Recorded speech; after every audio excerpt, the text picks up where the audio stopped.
কৃষ্ণ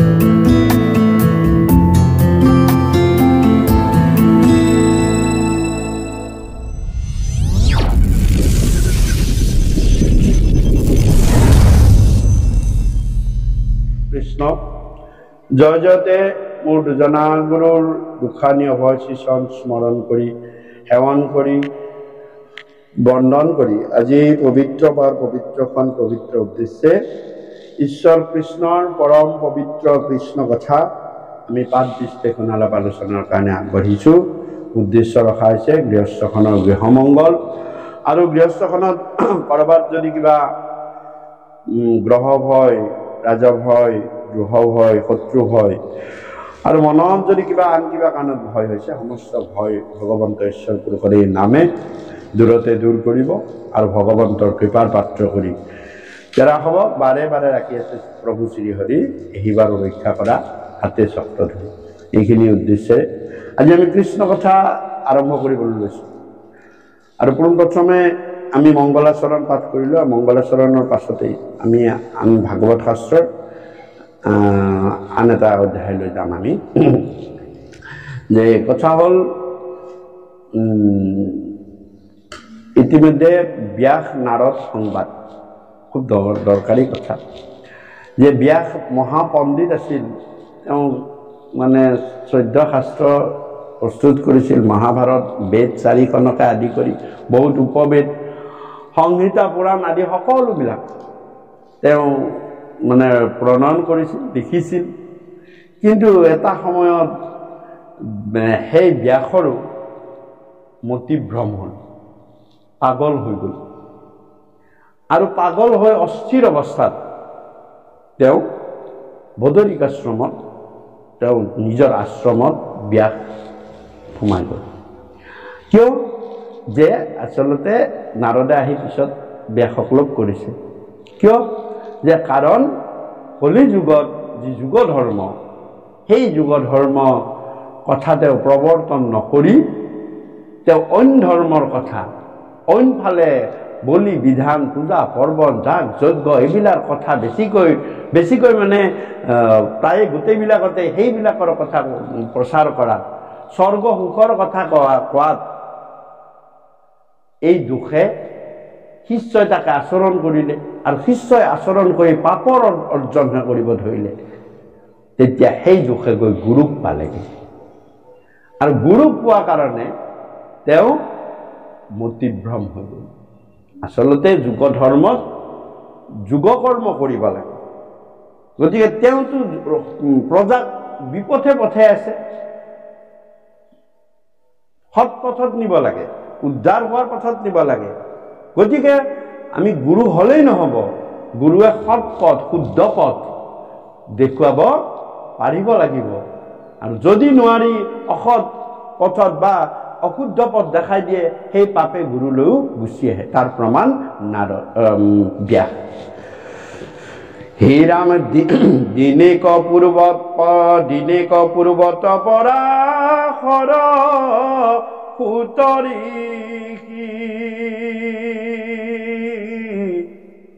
অৰাম বদৰিকাশ্ৰমত আচন্ত ব্যাস মুখী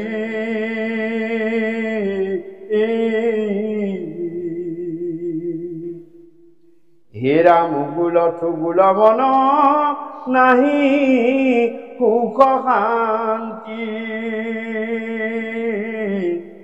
নপান্তই উপায় কুমনে গুণী গান্তি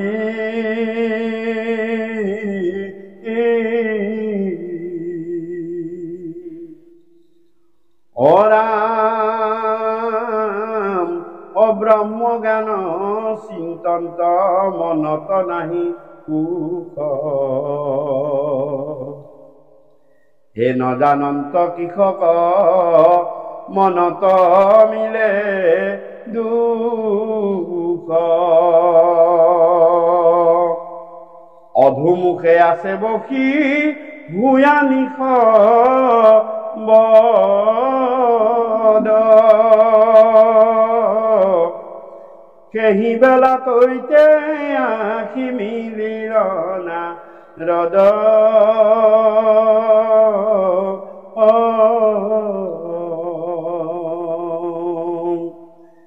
যে বিপদগামী প্ৰজা যে হৈছে, এই কথা প্ৰমাণটো ক'ত আছে? মানে এই কথাৰ প্ৰমাণটো ইয়াৰ আগৰ অধ্যায়টোতে সিদিনা যে আমি আলোচনা কৰিছিলোঁ তাতেই মই কৈছোঁ যে বেলেগ সাধাৰণ লোক নালাগে, বেদত প্ৰধান শাস্ত্ৰজ্ঞ ঋষিসকলেই সেই সময়ত হোম তপ যাগযজ্ঞ কৰিব ধৰিছিল। অথচ কলিযুগ আৰম্ভ হৈ 260 বছৰ গুচি গৈছিলে, হয়নে? সাধাৰণ প্ৰজাটো বেলেগে কথা। গতিকে কিয় কৰিছে? যে ব্যাসে এইবিলাক উপায় দি দিলে হোম তপ যাগযজ্ঞ কৰা। কলি যুগত সেইটোতো নচলে। বেলেগবিলাক প্ৰজাই ঋষিসকলে হোম তপ যাগযজ্ঞ কৰিলে, কিন্তু বেলেগবিলাক প্ৰজাই কি কৰিব ধৰিলে? স্বৰ্গ সুখৰ কাৰণে, সুখ পাবৰ কাৰণে তেওঁলোকে বলি বিধান কৰিবলৈ ধৰিলে, বলি দিবলৈ ধৰিলে। কিয়? নিজৰ সুখৰ কাৰণে। মোক সুখ লাগে, স্বৰ্গ সুখ লাগে, শান্তি লাগে, গতিকে হংস ছাগ কাটি তেওঁ বলি বিধান কৰিবলৈ ধৰিলে। এইবিলাক পাপে আহি ব্যাসলৈ পাই গ'ল। আৰু ব্যাসক যেতিয়া গুৰু শিষ্যই কৰা অপকৰ্মৰ কাৰণে গুৰুৰ গাত পাপে ক্ৰিয়া কৰিল। ক্ৰিয়া কৰাত কি হ'ল? উগুল থুগুল মন নাহি সুখ শান্তি, শান্তি নাই। আৰু নপান্ত উপায় একো মনে গুণীগান্তি। কি হ'ল মোৰ? মইতো একো ভুল কৰা নাই, কিন্তু মনটো চঞ্চল কিয়? সুস্থিৰভাৱে মই কিয় ৰাখিব পৰা নাই? হয়নে? মোৰ মনটো চঞ্চল হৈছে। নজানন্ত কৃষক মনত মিলে দুখ। কি কাৰণত মোৰ মনটো ইমান দুখ লাগি থাকে? মই স্থিৰেৰে থাকিব নোৱাৰো, হয়নে? এইবিলাক যেতিয়া আমাৰ মনটো অস্থিৰ কৰি তোলে, আমি চিন্তা কৰিব লাগে যে মই ক'ত ভুল কৰিছো। কোনে মনটো অস্থিৰ কৰি তোলে? কলিয়ে ব্যাসকো ধৰিছে। কাৰণ মোৰ সময়ত আহিছা, মোৰ সময়ত আছা, গতিকে তুমি মোৰ আন্দাললৈ আহিবই লাগিব। এই বুলি আমাৰো গৃহস্থীবিলাকত কলিয়ে যেতিয়া প্ৰৱেশ কৰে, তেতিয়া গৃহস্থখনৰ মূল যিটো গুৰু তেওঁক অস্থিৰ কৰি তোলে। কথাই কথাই খং উঠিব, কিবা এটা ক'বলৈ হ'লেও তেওঁৰ মনটো এটা স্থিৰ সিদ্ধান্তত উপনীত হ'ব নোৱাৰিব। কেনি যাওঁ, কেনি কৰোঁ, কি নকৰোঁ, এনেকুৱা লাগে। কিয়? যে তোমাৰ ওপৰত কলিৰ প্ৰভাৱ আহিছে। আৰু তেতিয়া কি হ'ল? যে তেতিয়া জানিব লাগিব ভগৱন্তই কৃপা কৰিলে তোমাৰ ওচৰলৈ গুৰু আহিব। যদি ভগৱন্তৰ কৃপা হয়, গুৰু আহিব, সৎসংগ আহিব, ভকত আহিব। আৰু যদি কলিৰ কৃপা হয়, তোমাক আকৌ দুসংগত পেলাবলৈ দুসংগ দুষ্ট চক্ৰই টানি লৈ গুচি যাব। কলৈ লৈ যাব? বেয়া ঠাইলৈ। কলৈ লৈ যাব? আন কিছুমান বেয়া উপদেশলৈ, যিটোৰ পৰা তোমাৰ পাপ আৰু বাঢ়ে। যে ইয়াৰ পাপ এইখিনি আছে, আকৌ বাঢ়িব লাগিলে বোলে নহয় ৰ। এইবিলাক নাম প্ৰসংগ, ভগৱন্তৰ নাম চিন্তা কৰি লাভ নাই। তো অমুকত যা, তো তাৰ পৰা কিবা এটা উপায় এটা বিচাৰি আন। বলি বিধানৰ কিবা উপায়, তাবিজৰ কিবা উপায়, একো নিদিব। কলিৰ চক্ৰান্ত, ইয়াক আকৌ মই বেছি বেয়ালৈ ঠেলি লৈ গুচি যাওঁ। কিন্তু ভগৱন্তই কৃপা হ'লে তোমাৰ ওচৰলৈ গুৰু আহিব, তোমাৰ ওচৰলৈ ভকত আহিব, তোমাৰ ওচৰলৈ সৎসংগ আহিব। সেইকাৰণে ভকতৰ সংগ মিলে কৃষ্ণৰ কৃপা, ভকতৰ কৃপাই মিলে ঈশ্বৰ সাক্ষাৎ। কৃষ্ণৰ কৃপা হৈছে সেইকাৰণে ব্যাসৰ ওচৰলৈ নাৰদ আহিছে। কোন আহিছে? নাৰদ। আহি এতিয়া নাৰদে কৈছে তুমি এইটোৱেই কৃষ্ণ। কোনটো কৃষ্ণ? তুমি ভাগৱত ৰচনা কৰা। কৃষ্ণৰ গুণ লীলাসমূহ তুমি এফালৰ পৰা চৰিত্ৰখিনি বৰ্ণনা কৰিবলৈ তুমি আৰম্ভ কৰা। যদি তুমি কৃষ্ণক পাব বিচাৰিছা, তোমাৰ গাৰ পৰা যদি কলিৰ প্ৰভাৱ আঁতৰাব বিচাৰিছা। যদি ভকতে কি কয়? আজি বাপজনে মনত ভয় পাইছে, তেওঁ যদি আন কিবা এটা বেজবেজালি তাত গ'লহেঁতেন, বেজবেজালিয়ে নিশ্চয় নকয় যে এইটো কৰা বুলি, তেওঁক কিবা এটা বেলেগ কৰিলেহেঁতেন, 5,000 টকীয়া এটা তাবিজ দিলেহেঁতেন, হয়নে? ঘৰত অকণমান ৰঙা কলা দ্ৰব্যৰে কিবা অলপ ভোজন কৰাবলৈ দিলেহেঁতেন, হা, বোলে ৰঙা কলা দ্ৰব্যৰে তুমি ভোজন কৰাবা, আৰু আন অনেক ধৰণৰ খৰচা তেওঁৰ ওপৰত গাত জাপি দিলেহেঁতেন। ইফালে মনটো অস্থিৰ ভয়ো লাগি আছে, এই ভয়টো আঁতৰাবৰ কাৰণে তেওঁ ধাৰ ঋণ কৰি হ'লেও আকৌ বেছিকৈ তেওঁ সেই কৰিলেহেঁতেন। তাৰ পৰাও যেতিয়া একো ফল নাপালেহেঁতেন, ছাৰ ইমান টকা খৰচা কৰিলোঁ, মোৰ দেখোন মনটো স্থিৰ হ'বই নোৱাৰিলে, সাহসটো দেখোন নাহিলে, মনৰ ভয়টো আঁতৰি নগ'লে, হয়নে? গতিকে ইয়াতো কৈছে ঠিক সেই সময়তে ভগৱন্তৰ কৃপা হ'ল ব্যাসৰ প্ৰতি। হে ৰাম হাতে দিব্য বিনা জন্তে, মুখে ৰাম নাম, হৃদয়ত কৃষ্ণ মূৰ্তি পূৰ্তি বিশ্ৰাম,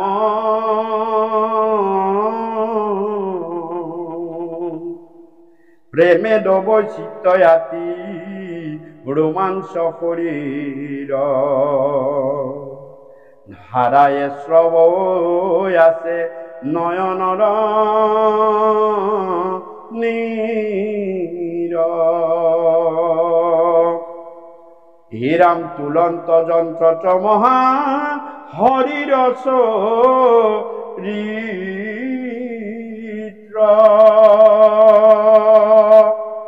নাৰদক দেখি ব্যাস হৈল চকিত,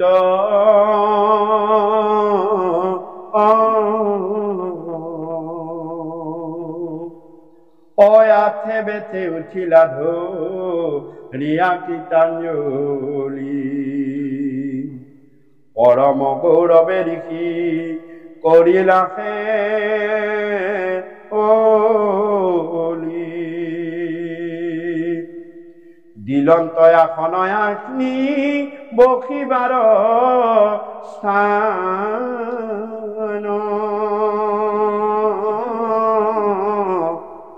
অৰাম পাদয়ৰ্গ নহূপে দুপে উজিলা সান্দৰ,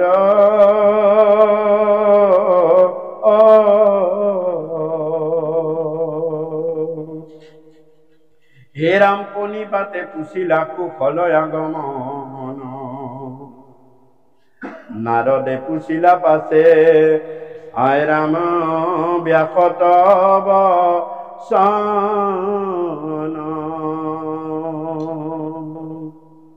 হাসিয়া বুলন্ত ঋষি কহি বৃত্তান্ত,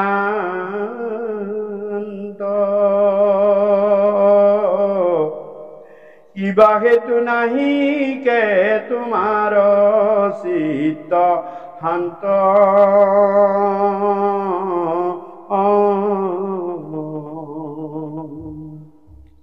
মহায়ুষ পিছ কিয় থিৰ নুহি চিত, মহন্তৰ মোহিতো কিনো বিপৰীত।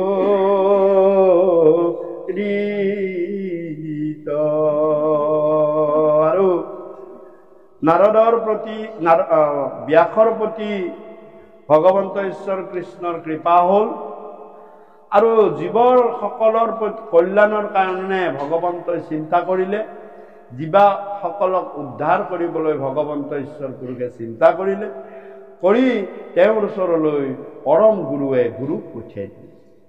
গতিকে মনত ৰাখিব, বিপদত আপোনাৰ ওচৰলৈ ভগৱন্ত ঈশ্বৰ গুৰুকে গুৰুক পঠিয়াই দিয়ে। আৰু যদি গুৰুক শাসন মানে কৰি তেওঁক আদৰে সাদৰে তেওঁ যথোচিত গুৰু সেৱা কৰা হয়, তেতিয়া গুৰুৱে তেওঁক উপায় দিয়ে, এই উপায় কৰিলে তুমি সংসাৰৰ এইখিনি বিভিন্ন মায়াজালৰ পৰা, তোমাৰ অসুবিধাবিলাকৰ পৰা, মনৰ ভয়ৰ পৰা তুমি আঁতৰ হ'ব পাৰিবা। তাকে নকৰি যদি আমি গুৰুক অৱহেলা কৰোঁ, তেতিয়া ইফালেতো অধৰ্মৰ পাপখিনি আছেই, লগতে গুৰুদ্ৰোহ লাগি যায়। আৰু গুৰুদ্ৰোহ লাগিলে কোনেও ৰক্ষা কৰিব নোৱাৰে, একমাত্ৰ গুৰু। গতিকে সাৱধান সংসাৰী লোকসকলৰ কাৰণে আমি কেতিয়াবা ভাবোঁ ঘৰত এটা ডাঙৰ ৰাজসিক অনুষ্ঠান এটা হৈ আছে। ৰাজসিক অনুষ্ঠানটো হৈ থাকোঁতে তাৰমানে এনেকুৱা ৰাজসিক আৰু বহুত টকা পইচা হ'ল। এই LP স্কুলৰ শিক্ষক এজনৰ মনত ভগৱন্ত পুৰুষে ইচ্ছা এটা জগাই দিব, বোলে যাচোন যা, তাক এবাৰ পৰীক্ষা কৰিছা চাওক কি দিব। তেওঁ ৰিটায়াৰ হ'ল আৰু বয়সতো হ'ল। তেওঁ অহুকানে কথাটো শুনিলে যে অমুকৰ ঘৰত আজি ডাঙৰ ৰাজসিক কাম। ইছৰাম, এইটোতো মই সৰুতে পঢ়োৱা ল'ৰা, আজি ইমান ডাঙৰ হ'ল, ইমান টকা পইচা হ'ল, খুব ভাল কথা যাওঁ এবাৰ তেওঁ তালৈ। চাওক ভগৱানে আনে এইবিলাক চব, কুমতি কাক দি কোনে দিবে? ভগৱানে দিয়ে। কিয়? প্ৰমাণ চাবৰ কাৰণে, তোমাৰ বস্তুখিনি প্ৰমাণ চাবৰ কাৰণে। তেওঁ আহি ঘৰত দুৱাৰ মুখত দেখা দিলে। তুমি ইফালে ডাঙৰ এটা ফেষ্টিভেলত মুক্ত হৈ আছা, ইছৰাম এই সময়ত আহিলে, এইটো কিয় আহিলে? তেওঁক অৱহেলা কৰিলা, অৱজ্ঞা কৰিলা, কৰি তেওঁৰ প্ৰতি কোনো গুৰুত্ব নিদিলে, তেওঁক আতিথ্য সেৱাও নকৰিলা। তোমাৰ গুৰুদ্ৰোহ আৰম্ভ হৈ গ'ল। তাৰ পৰা ক'ত ঘটনাত ক'ত নিব কোনেও ক'ব নোৱাৰে। স্বয়ং ইন্দ্ৰৰ হৈছিলে তেনেকৈ। স্বয়ং ইন্দ্ৰই মদিৰা আৰু অপস্বৰা লৈ যেতিয়া মত্ত হৈ আছিল, তেতিয়া বৃহস্পতি আহি গৈছে। বৃহস্পতি অহা দেখি ইন্দ্ৰই তেওঁক ঘূৰিও নাচালে, আসনো বসাই নিদিলে। নিদিয়াৰ ফলত বৃহস্পতিৰ অপমানিত হ'ল, গুৰু আৰু অপমানিত হৈ তাৰ পৰা তেওঁ গুচি যোৱাৰ পিছত ইন্দ্ৰৰ মাথাত লাগিল, ইছৰাম এইটো মই ডাঙৰ ভুল কৰিলো, গুৰু অৱহেলা কৰিলো।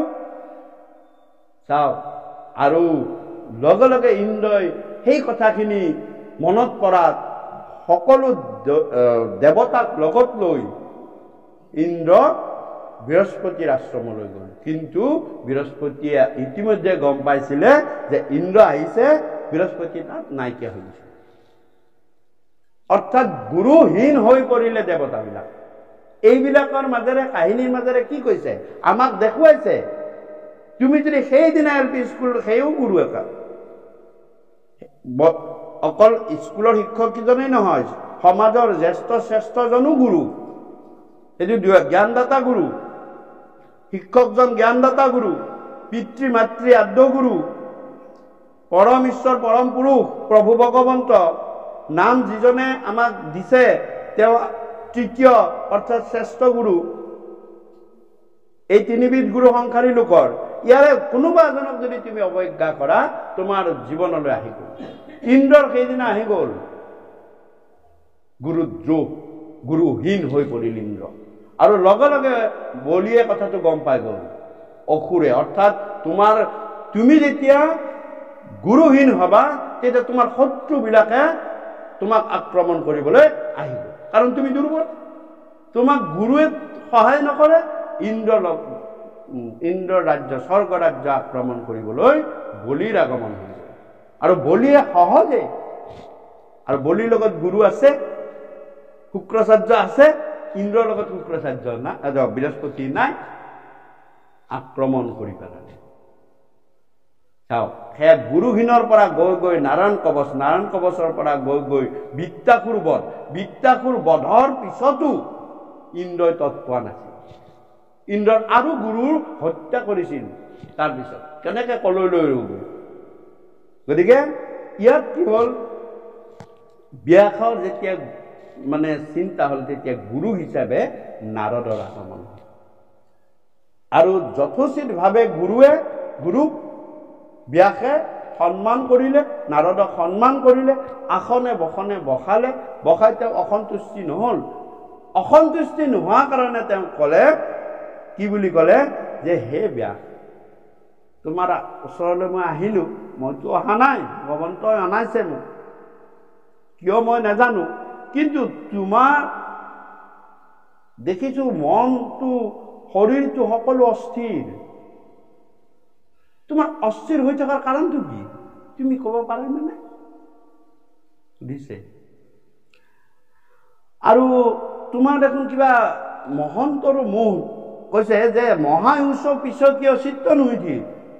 গুৰুৱে গম পায় এজন শিষ্যৰ যদি কিবা গাত অমংগলীয়া চিন দেখে, কিবা আন কিবা বস্তু দেখে, তেওঁ গম পায় যে এওঁ বিপদত পৰিছে। গতিকে তোমাৰ উৎপিচ হৈ আছা তুমি, আৰু তুমি গাত কিছুমান মোহৰ চিন দেখিছো। আচলতে তোমাৰ এনেকুৱা অৱস্থা হোৱাৰ কাৰণটো কি? হে ৰাম চাৰিও বেদৰ কৰিলা শাখা বেদ, যাৰ যেন জাতি ধৰ্ম দিলা পৰিছেদ।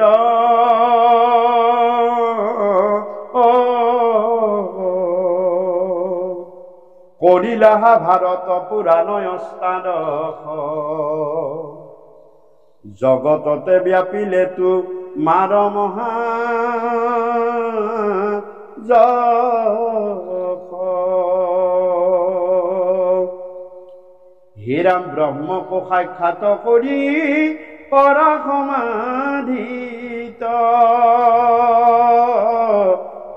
হে তথাপি তোমাৰ কেনে অসন্তুষ্ট চিত।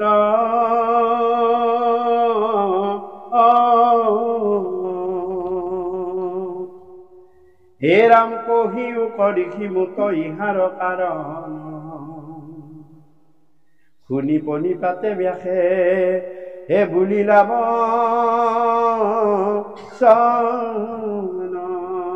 তেতিয়া নাৰদে ব্যাসক সুধিব ধৰিলে, হে ব্যাস, তুমিতো মহাপণ্ডিত, তুমি 4 বেদ 18 পুৰাণ তুমি ৰচনা কৰিছা, বিভিন্ন উপপুৰাণ, সংহিতা, ব্ৰাহ্মণ, অৰণ্য, তুমি বিভিন্ন ধৰণৰ গ্ৰন্থ প্ৰণয়ন কৰিছা, তুমি লিখিছা।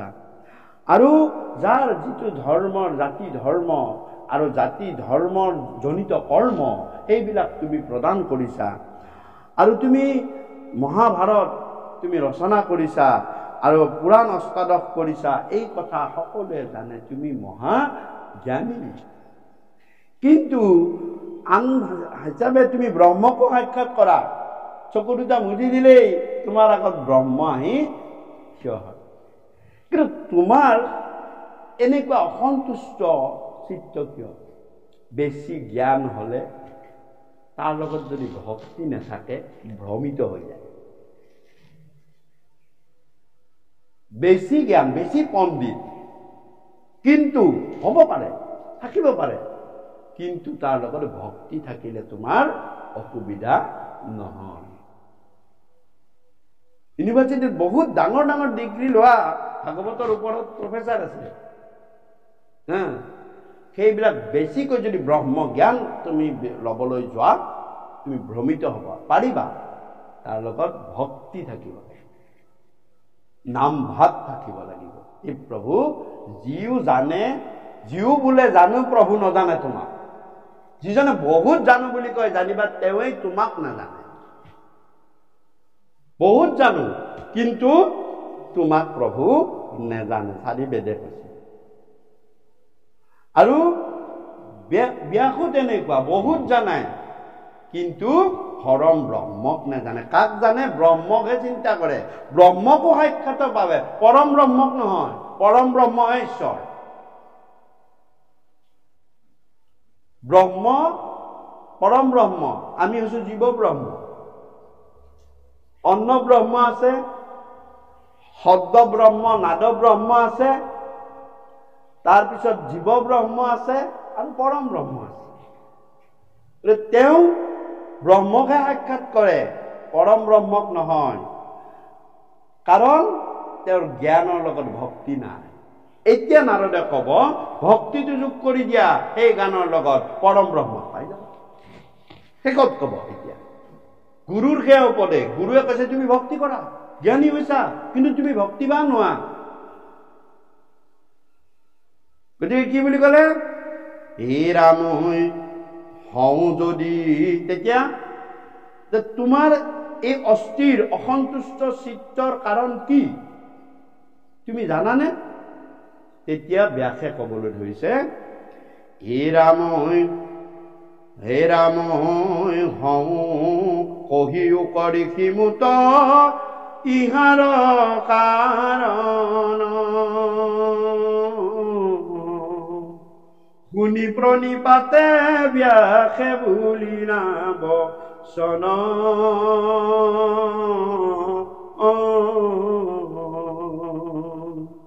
হওঁ যদি আমি বেদ শাস্ত্ৰত পাৰ্গত কৰো নিতে ঈশ্বৰ অৰ্পণা কৰ্ম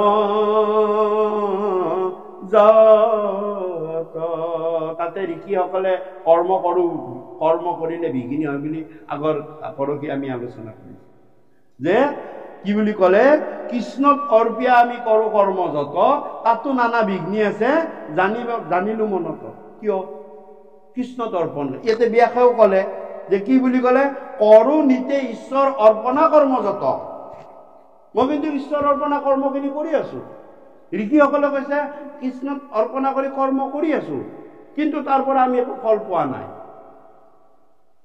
হয়নে আৰু ব্যাসে কি বুলি ক'লে যে কৰো নিতে ঈশ্বৰ অৰ্পণা কৰ্ম যত মহাজ্ঞান পূৰ্ণ আমি জগতে প্ৰখ্যাত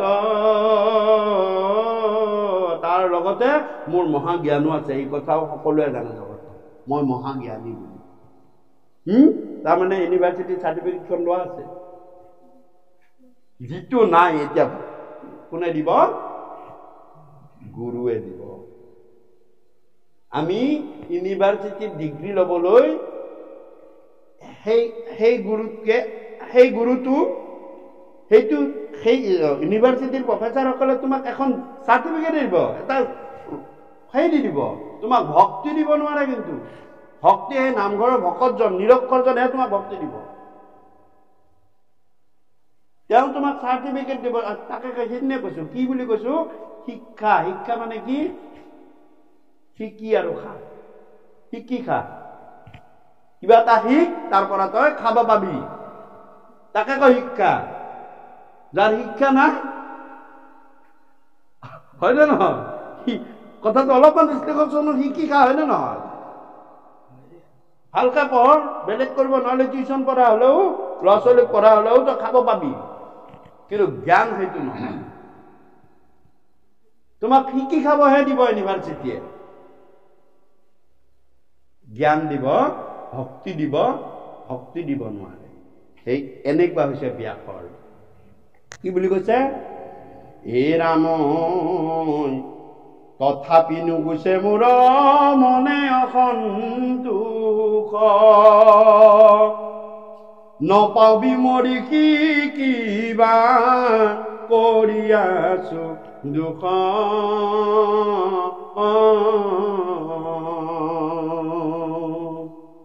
আপুনিও গাধ বুদ্ধি অংশয় অৱতাৰ কুচুহুতো মাত গয়ো কাৰণই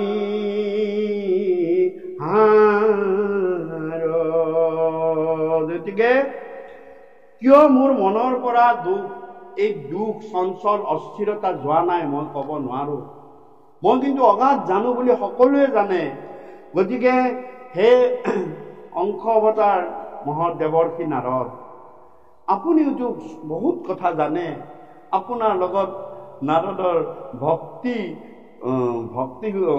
সূত্ৰ বুলি এটা নাৰদৰ পঞ্চতন্ত্ৰ ভক্তিৰ এটা মানে পন্থাই আছে গতিকে নাৰদৰ আপুনিওতো মহাভক্তিমান আপুনিওতো মহাজ্ঞানী আপুনিওতো মহাবুদ্ধিমান গতিকে আপুনি কওকচোন মোৰ এই অস্থিৰতাৰ কাৰণ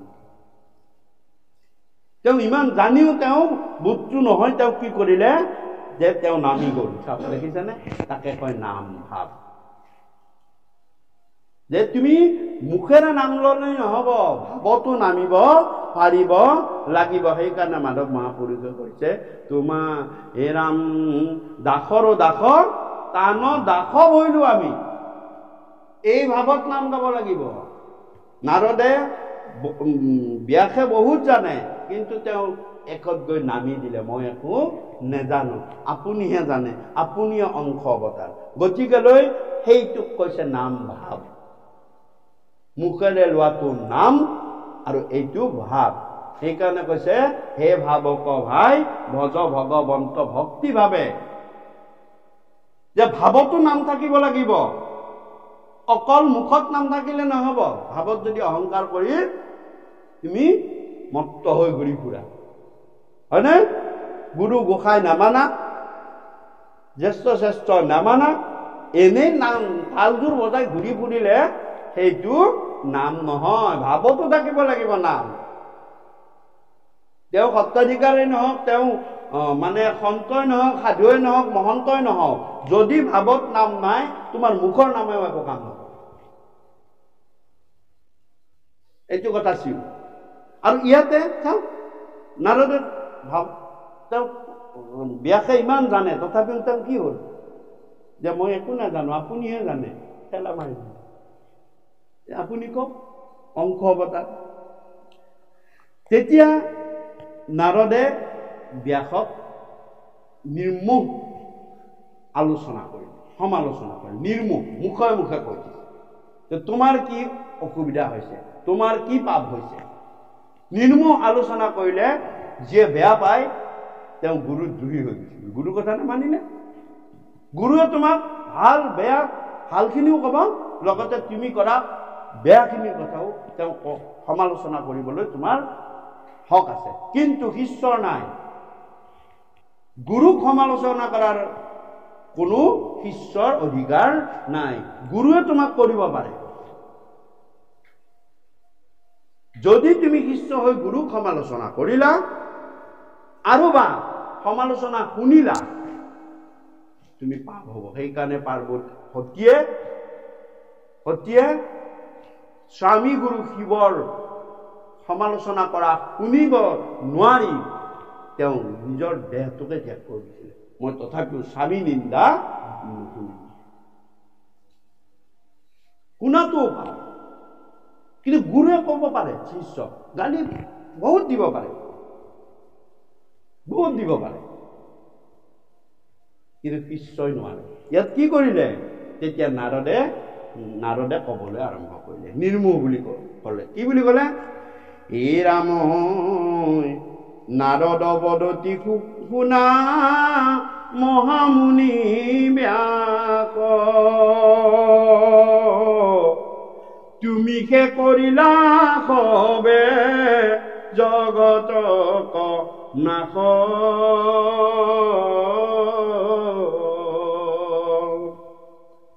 নিৰন্তৰে পশুৰ লোৱাইলা তুমি প্ৰাণ এ নাহি মন্দ কৰ্ম আৰ ইহাৰ মান আকস্মিতে লোকক ৰাইলা হিংসা ধৰ্ম নুবুজিলা তুমিও বেদৰ তত্ত্ব মৰ্ম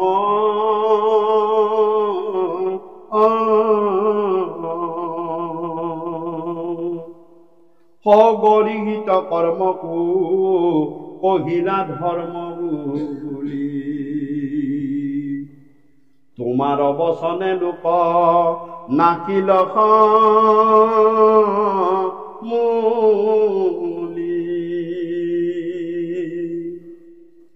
হে রাম স্বভাবে লম্পট বিষয়তয়নু রাগ ও রাম স্বর্গ পাইব বুলি রঙ্গ কাতে হংস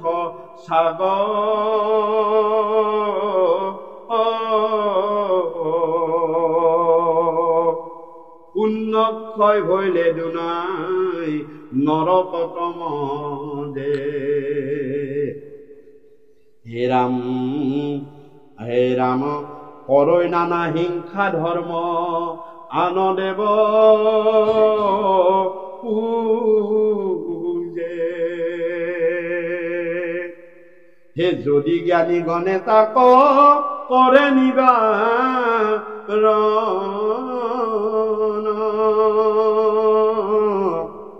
ও আউৰতৰ বাক্য অনুমানে একোজন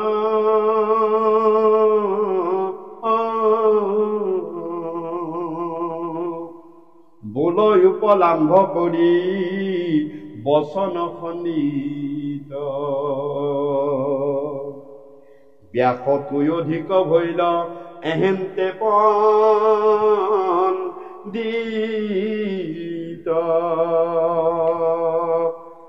আৰু নাৰদে ক'লে যে হে ব্যাস, তুমি জগতক নাশ কৰিলা, শিষ্যই কৰা পাপ কৰ্মৰ ফলটো তুমি আজি ভোগ কৰি আছা। শিষ্যই যদি কিবা কাৰণত অপকৰ্ম পাপ কৰ্ম কৰে, গুৰুৰ তালৈকে এই দোষ গুচি আহে। গতিকে গুৰু হোৱাটো আটাইতকৈ টান কাম, কঠিন কাম। শিষ্য যাতে বিপথে নাযায়, সেইকাৰণে গুৰু সততে তেওঁৰ প্ৰতি চিন্তাশীল ভাৱশীল হৈ থাকিব লাগে। আৰু তোমাৰ কথাত এতিয়া তুমি শাস্ত্ৰবিলাক ৰচনা কৰিলা, দাপৰতে কৰিলা, কিন্তু এতিয়াতো দাপৰ নাই। এতিয়া আছে কি? কলি।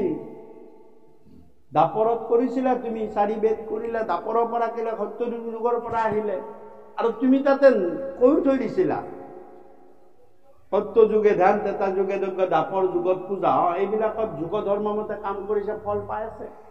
কৃষ্ণৰ মাক দেউতাকেও কৃষ্ণ আহিবৰ কাৰণে পূজিলা দুৰ্গাক বলি বিধানে পূজা কৰিছিল, কাৰণ সেই সময়ত দাপৰ যুগ আছিল। কিন্তু যেতিয়া কলি যুগতো কৰিবলৈ ধৰিলে, এইটোতো যুগ ধৰ্ম নহয়, তেতিয়া ব্যাসলৈ পাপবিলাক আহিব। দাপৰলৈ অহা নাছিল, কৃষ্ণ থকালৈকে অহা নাছিল, তেওঁ সত্য যুগতে কৰিছে। কিন্তু এই যে পাপবিলাক কিয় আহিলে, যে কলি যুগত স্বৰ্গ পাব বুলি কি বুলি ক'লে, নাহি নিৰন্তৰে পশুৰ লোৱাইলা তুমি প্ৰাণ।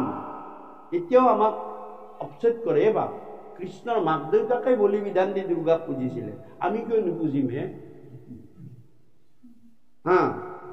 স্বয়ং কৃষ্ণ লেখা আছে।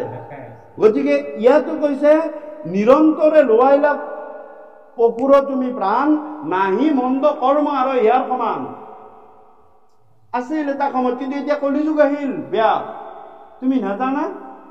কলিযুগত যদি প্ৰজাই এই কৰ্ম কৰে, তেতিয়াহ'লে পাপটো তোমাৰ গালৈ আহিব, আৰু তোমাৰ আহা আৰম্ভ হৈছে। কলিযুগ ইতিমধ্যে 260 বছৰ পাৰ হৈ গুচিয়ে গ'ল, হয়নে? আৰু আকস্মিতে লোকক কৰাইলা হিংসা ধৰ্ম, এইটো হিংসা হ'ল। বেলেগ এটা জীৱক বলি বিধান দিয়াটো এটি জীৱটোৰ প্ৰতি হিংসা হ'ল। আৰু কি ক'লে, নুবুজিলা তুমি বেদৰ তত্ত্ব মৰ্ম। তুমি কলিযুগত কি কৰিব লাগে তাৰ কথা তুমি নাই লিখা। কলিযুগত কেনেকে যুগ ধৰ্ম পালন কৰিব লাগে সেই কথা তুমি এতিয়ালৈ লিখা নাই।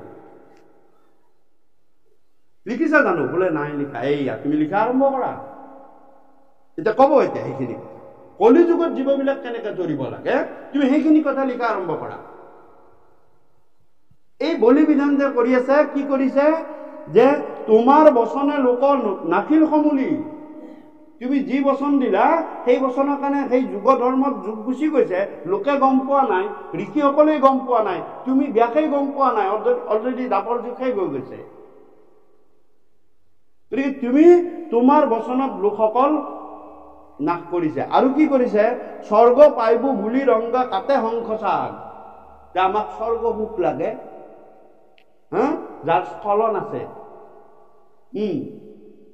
যাৰ স্খলন আছে, এসোপা মান টকা কোনোবা এটা দিনত ইনকম হোৱাটো স্বৰ্গ সুখ।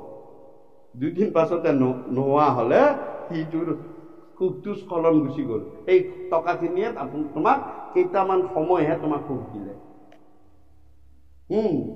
তোমাক সেইটো স্খলন থাকে। সাংসাৰিক সুখৰ বিশেষকে বেছিভাগেই সাংসাৰিক সুখটো আমাৰ স্বৰ্গ সুখ। আৰু নৰকৰ সুখ ক'ত আছে জানে নাই? এই যে কলি থকা জেগাবিলাকত বেশ্যালয়, মছজিদালয়, জুৱা পাখা খেলে, এইবিলাক নাৰকীয় সুখ। তাতো তুমি সুখ পাবা, কিন্তু নৰকীয় সুখ তৎক্ষণাৎ তোমাৰ স্খলন হৈ গুচি যাব, বেছি সময় থাকিব নোৱাৰা তাত সেই সুখত। হা, বৈকুণ্ঠীয় সুখ, সেইটো বৈকুণ্ঠীয় সুখ। ইয়াত তুমি চব মায়াচাৰৰ কথা পাহৰি, শৰীৰৰ কথাটোতো মন নিদি, হা, বিক্ষোভৰ কথা মন নিদি একান্ত মনে কৃষ্ণ কথা শুনি সুখী হৈ আছা, বছ, এইটো বৈকুণ্ঠীয় সুখ। গতিকে এই যে স্বৰ্গ সুখ পাব, মই টকা পইচা মোক বহুত লাগে, সা সম্পত্তি বহুত লাগে, হা, বিষয় বাদ মোক লাগে, মই সুখ সুবিধাতে ঘূৰি ফুৰো, এই কাৰণে মানুহবিলাকে এতিয়া তোমাৰ কথা মতে হাঁহ ছাগলী কাটিব ধৰিছে, বলি দিবলৈ ধৰিছে। আৰু কি বুলি কৈছে? পুণ্যক্ষয় হইলে দুনাই নৰকত মজুৰ। অলপ সময়ৰ কাৰণে সুখটো পায়, কিছুদিনৰ পাছত যেতিয়া সুখটো নাইকিয়া হৈ যায়, সি আৰু বেয়া কৰ্ম কৰিবলৈ আগবাঢ়ি যায়, তেওঁ আকৌ নৰকীয় হবলৈ যায়। আগৰবাৰ ইমানটো দিছিলো, এইবাৰ অলপ ডাঙৰটো দিম, আৰু অলপ বেছি দিন সুখত থাকিব পাৰিম। আৰু কি বুলি ক'লে? যে তাক যদি জ্ঞানীগণে, জনাবিলাকে, যিবিলাকে ইতিমধ্যে ভক্তি তত্ত্ব কথাবিলাক জানিছে, সেইকাৰণে ইয়াত কিমান বুলি কৈছে? 18 পুৰাণ বুলি কৈছে। তুমি 18 পুৰাণ লিখিলা, তেতিয়ালৈ কিন্তু ভাগৱত পুৰাণ লিখাই নাই, লিখিবলৈ আৰম্ভ কৰিবহে, কিন্তু ইয়াত অষ্টাদশ পুৰাণ বুলি কৈয়ে ধৰি দিলে। কিয় ক'লে? যে অলৰেডি ভক্তি তত্ত্ববাদটো আছিলেই, তাত খালি মহাপুৰাণ হিচাপে 5টা গুণ, বেলেগ বিলাকত পুৰাণত কিমানটা গুণ? 5টা গুণ। ভাগৱত পুৰাণত কেইটা গুণ? 10টা গুণ, আৰু 5টা গুণ বেছি। এই 5টা ইয়াৰ লগত যোগ হয় এইটো মহাপুৰাণ হৈ গ'ল। এই মহাপুৰাণখনহে হোৱা নাছিল। অষ্টাদশ পুৰাণ নে 18খনে পুৰাণ, হয়নে নহয় বাৰু? ব্যাসে কেতিয়া লিখিছে? যে নাৰদৰ পৰা উপদেশ পোৱাৰ পাছত ভাগৱত পুৰাণ লিখিলে, হয়নে নহয়? গতিকে এই অষ্টাদশ কেনেকে হ'ল? তাৰমানে অলৰেডি ভক্তি তত্ত্ব ভাগৱত পুৰাণৰ 5 গুণেৰে ভাগৱতখন আছিল, তাৰ লগত আৰু 5টা গুণ এইবাৰ যোগ লাগিব। সেইকাৰণে বাকী বিলাকত 5টা থাকিলে, বাকী ভাগৱত পুৰাণত 10টা গুণ হৈ গুচি গ'ল। সেইকাৰণে ভাগৱতক মহন্ত পুৰাণ বুলি কয়, সেইকাৰণে ভাগৱতক মহাপুৰাণ বুলি কয়, সেইকাৰণে ভাগৱতক পুৰাণৰ সূৰ্য বুলি কয়। আৰু কি কৈছে? যে কোনোবাই যদি এই কথা জানি তেওঁক কয় নকৰিবা এইবিলাক, ভক্তি কৰা, কৃষ্ণক ভক্তি কৰা, তুমি ভক্তিভাৱে ভগৱন্তক পাবলৈ যোৱা, তেতিয়া তেওঁ কি বুলি কয় জানেনে? এইটো মহাপাগল হ'ল। ই আৰু ব্যাসতকৈ পণ্ডিত ওলাল। ব্যাসে লিখি থৈ গৈছে 18খন পুৰাণত এইখিনি কাম কৰিব লাগে, ই হিংসাত জ্বলিছে, গতিকেলৈ ই আৰু ব্যাসতকৈ পণ্ডিতালি কৰিবলৈ আহিলা। যদি জ্ঞানী গণে তাকো কৰে নিবাৰণ, তেতিয়াহ'লে আউৰত আৰু বাক্যক নমানে একোজন। আৰু কি বুলি ক'লে? হে বোলৈ উপালম্ভ কৰি বচন খণ্ডিত, ব্যাসতুই অধিক ভৈল এহিকে পণ্ডিত। এইখিনি কথা যদি আপুনি মই কৰবাত কবলৈ যাওঁ, কোনোবা এজনে কব এওঁ আকৌ বামুণ কেইজনতকৈ পণ্ডিত, কিন্তু জন্মত কিন্তু একেবাৰে ক্ষুদ্ৰ ঘৰত জন্ম, হয়নে নহয়? সেনেকুৱা কোনোবা এজনে যদি জানি এইখিনি কথা তেওঁ ভালৰ কাৰণে কয়, তেওঁক কি বুলি কব? যে এৰ কথা শুনি লাভ নাই। আৰু হে ৰামৈ প্ৰকৃতি কহিলা তুমি আনেখে ধৰ্ম, নকৈলা প্ৰখ্যাত কৰি কৃষ্ণ কীৰ্তন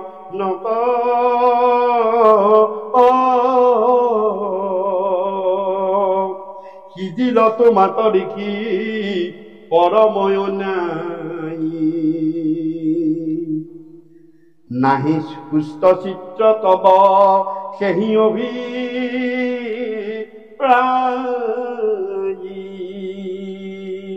ব্যাস, তুমি এই 3টা যুগত কি ধৰ্ম কেনেকৈ চলিব তাক প্ৰকৃতি কইলা, অৰ্থাৎ বিশ্লেষণ কৰি তাক লিখি দিলা, উপায়বিলাক লিখি দিলা, সমস্তখিনি দিলা, কিন্তু কলি যুগত কৃষ্ণৰ কীৰ্তনে যে চলাব পাৰে এই কথাটো তুমি নিলিখিলা পুৰাণ শাস্ত্ৰত। নিলিখা কাৰণে প্ৰজাই নাই পোৱা।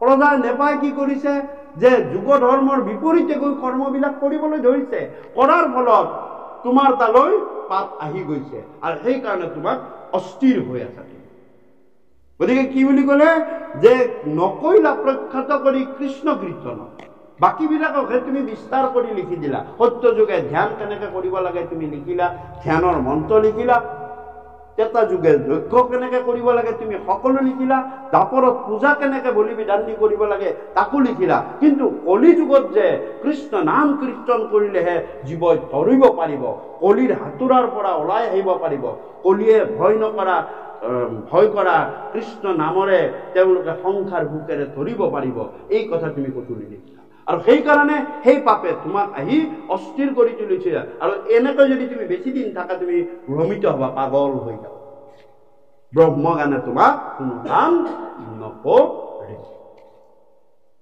আৰু তেতিয়া নাৰদে ক'লে মই তোমাক উপদেশ দিছো এয়া গুৰু উপদেশ সেইকাৰণে আমাৰ কৃপালু গুৰুৱে ভাগৱত শাস্ত্ৰৰ মাজে মাজে কিছুমান উপদেশ দিছে বেলেগ বিলাক পুৰাণত এই কাহিনীবিলাক পাব কিন্তু উপদেশখিনি নাপায় উপদেশখিনিহে মূল বস্তু সেয়া গুৰু উপদেশ বুলি ইয়াত লিখাও আছে ভাগৱত উপদেশ এনেকে লিখা আছে আৰু শেষত গৈ নাৰদেও ইয়াতে উপদেশ দিছে মই তোমাক উপদেশ দিছো তুমি কৰা এইটো কাম আমাক গুৰু উপদেশ দিছে সেনেকে সেই গুৰু উপদেশবিলাক আমি পঢ়িব লাগে গোটেই ভাগৱতৰ বস্তুবিলাক পঢ়িব সময় নাই বাৰু আপোনালোকৰ সুবিধা নাই কিন্তু গুৰু উপদেশখিনিতো পঢ়িব লাগে নপঢ়ে কিয় নপঢ়ে মই নাজানো মই তোমাক এতিয়া উপদেশ দিছো উপদেশ দিলে গুৰু হিচাপে হে মোৰ উপদেশে কৰা ভাগৱত শাস্ত্ৰ পচাৰুক গোবিন্দৰ পৰাম গুণ নাম মাত্ৰ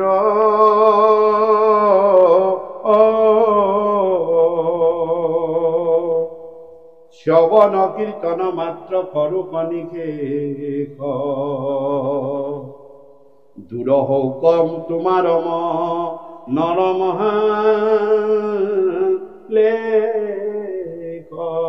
গতিকে ব্যাসক দিয়াৰ চলেৰে আমাৰ সংসাৰী লোকসকলকো দেৱৰ্ষি নাৰদৰ দ্বাৰা মোৰ কৃপালু গুৰুৱে উপদেশ দিলে যে তোমালোকৰ মনতো যদি অস্থিৰতা চঞ্চলতা ভয় আহে কলি যুগত বেলেগ একো নকৰিবা বলি বিধান ওপৰৰ কথা লিখিলেই যে এইবিলাক যুগ ধৰ্ম নহয় নকৰিবা কি কৰিবা নাৰদে কি বুলি কৈছে পচাৰুক গোবিন্দৰ গুণ যশ মাত্ৰ আৰু শ্ৰৱণ কীৰ্তন মাত্ৰ কৰোক নিষেধ শ্ৰৱণ কীৰ্তন কৰিবা ভগৱন্তৰ নাম গুণ দিলে যশ প্ৰচাৰ কৰিবা আজি বাপজনে তাকে কি কৰিছে গৃহস্থ তেওঁৰ মনত ভয় লাগিছে ভয় লাগি তেওঁ কি কৰিছে যে ভগৱন্তৰ নাম গুণ তেওঁৰ ইয়াতে প্ৰচাৰ কৰাইছে তাকে কৰিবলৈ তেওঁ প্ৰবন্ধ কৰাইছে এইটো ব্যাসকো নাৰদে উপদেশ দিছে কাৰণ গুৰুৱে সেইটো উপদেশ দিয়ে যিটোৰ পৰা তেওঁ প্ৰকৃতাৰ্থত উপকৃত হয়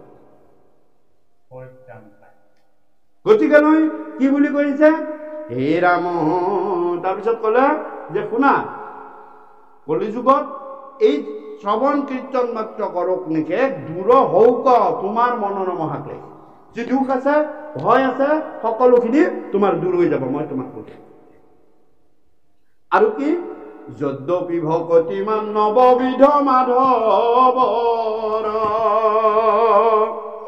শ্ৰৱণ কীৰ্তন তাতু মহাশ্ৰেষ্ঠ তৰ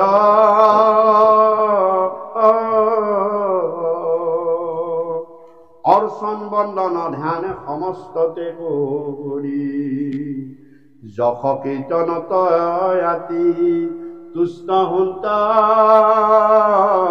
হৰি মনত ৰাখিবা ব্যাসক কৈছে যদিও ভগৱন্তৰ তত্ত্ব পাবলৈ নৱবিধ ভক্তি আছে তাৰ ভিতৰত শ্ৰৱণ কীৰ্তন শ্ৰেষ্ঠ এইটোৱে প্ৰমাণ কৰে যে এই ঘটনাটো কলি যুগত হৈছে নাৰদে ব্যাসক কলি যুগত কৈ আছে কাৰণ শ্ৰৱণ কীৰ্তনক তেওঁ কি কৰিলে শ্ৰেষ্ঠ কৰি থৈ দিলে হয়নে আৰু যশ অৰ্চন বন্দন দাস্য সকিত্য সেইবিলাকতকৈ শ্ৰৱণ কীৰ্তন শ্ৰেষ্ঠ যশ কীৰ্তনত তুষ্ট হন্ত হৰি গতিকে সদায় মনত ৰাখিব আমাৰ ভিতৰত যে ভগৱন্তৰ এটা অংশ আছে তাৰ প্ৰমাণ লাগে নেকি ভগৱন্ত সদায় আনন্দ স্বৰূপ তেওঁ যশ গুণ যশ লীলাত তেওঁ সন্তুষ্ট হয় শ্ৰৱণ কীৰ্তন কৰি তেওঁ যেতিয়া গুণ যশ লীলা গাই থকা যাব তেওঁ সন্তুষ্ট হয় প্ৰমাণটো লাগে নেকি আমাৰ ভিতৰত যে এটা আছে এই বাপজনাৰ ওচৰত যদি মই তেওঁৰ সদ্গুণখিনি গাৰ কথা বৰ্ণনা কৰি থাকো তেওঁৰ আনন্দ ভিতৰৰ পৰা লাগিব নাই নিশ্চয় ভিতৰৰ পৰা তেওঁ মুখৰ আগত কবৰে বা হ'ব দিয়ক মই ইমান ভাল নহয় সেইটো মুখৰ আগত কিন্তু ভিতৰৰ পৰা মানুহটোৱে একেবাৰে ভাল পাব হা ক'ব নোৱাৰে চাওক কিন্তু বেয়া গুণখিনি কৈ থাকোচোন তই ভিতৰৰ পৰা খং উঠি আহিব পাৰিলে মোক প্ৰটেকশ্যন দিব নোৱাৰিলে তেওঁ এই ঠাগে ত্যাগ কৰি যাব মই নাথাকো ইয়াত চাওক এইটো ভিতৰত যে ভগৱান তাৰমানে তুমি তোমাৰ গুণ লগ লীলাৰ যেতিয়া বা তোমাৰ যশস্যাখিনি যেতিয়া আনে বৰ্ণনা কৰিব তোমাৰ ভিতৰৰ পৰা মনটো ভাল লাগি আহে এইটো ভগৱানৰ গুণ তোমাৰেই নহয় তোমাৰ এটা অংশ আছে কাৰণে তোমাৰ লাগিছে আৰু ভগৱানেও সেইকাৰণে ভাল পায় আৰু ভগৱানে যেতিয়া ভাল পায় আজি বাপজনে ইয়াতে তেওঁৰ গৃহস্থখনত তেওঁৰ গুণানুকীৰ্তন কৰিবলৈ মাতা নাই ভগৱানৰ কিয় মনটোৰ ভয়টো আঁতৰাব লাগে ভগৱানে ভাবিব মনৰ ভয় আঁতৰাবৰ কাৰণে মোৰ গুণ লীলা যশৰ বৰ্ণনা কৰিছে গতিকে তেওঁৰ মনৰ ভয়টো আঁতৰাই দিম মই মনত সৎ সুমতি সুজ্ঞান দিম সৎ সাহস দিম দি মই তেওঁক আগবঢ়াই লৈ গুচি যাম আৰু মই যেতিয়া তেওঁৰ ওচৰত সেই হৈ থাকিম তেওঁ যেতিয়া মোক আশ্ৰয় কৰিছে মই তেওঁক যেতিয়া ৰক্ষা কৰি থাকিম কোনে তেওঁক ৰাখে হৰি মাৰে কোন মাৰে হৰি ৰাখে কোনে কাৰ সাহস আছে তেওঁ হিলাবলৈ গতিকে হৰি ভকতক জন নলংগে বিঘিনী কোনো বিঘিনীয়ে তোমাক লংঘিব নোৱাৰে যদি তুমি ভক্তিবান আৰু ভগৱন্তৰ কৃষ্ণৰ গুণানুকীৰ্তনখিনি একান্ত মনে শ্ৰৱণ কীৰ্তন কলিযুগত কৰা ৰাম যতে ভকত যতে গাৱৈ গুণ নাম চই তাৰ মালা গান্থিয়া পিন্ধন্ত কৃপা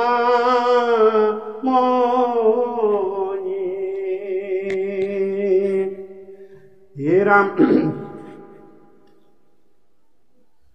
হেন জানি ব্যাস তুমি ঋষি সৰ্বজান নিৰ্মিয়ুক শাস্ত্ৰ কৃষ্ণ চৰিত্ৰ প্ৰধান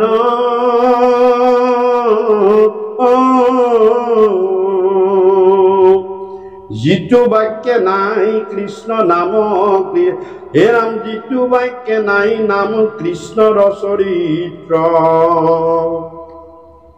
उचिष्ट गर्तु करी हिकियो पवित्र काकतुल्य कामी पुरुषर ताक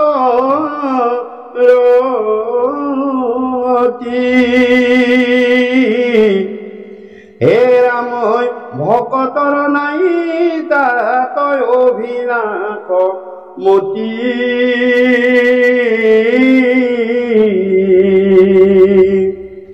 जितु वाक्य आसे गुण नाम माधवर हितु वाक्य हरे पाप जनসমূह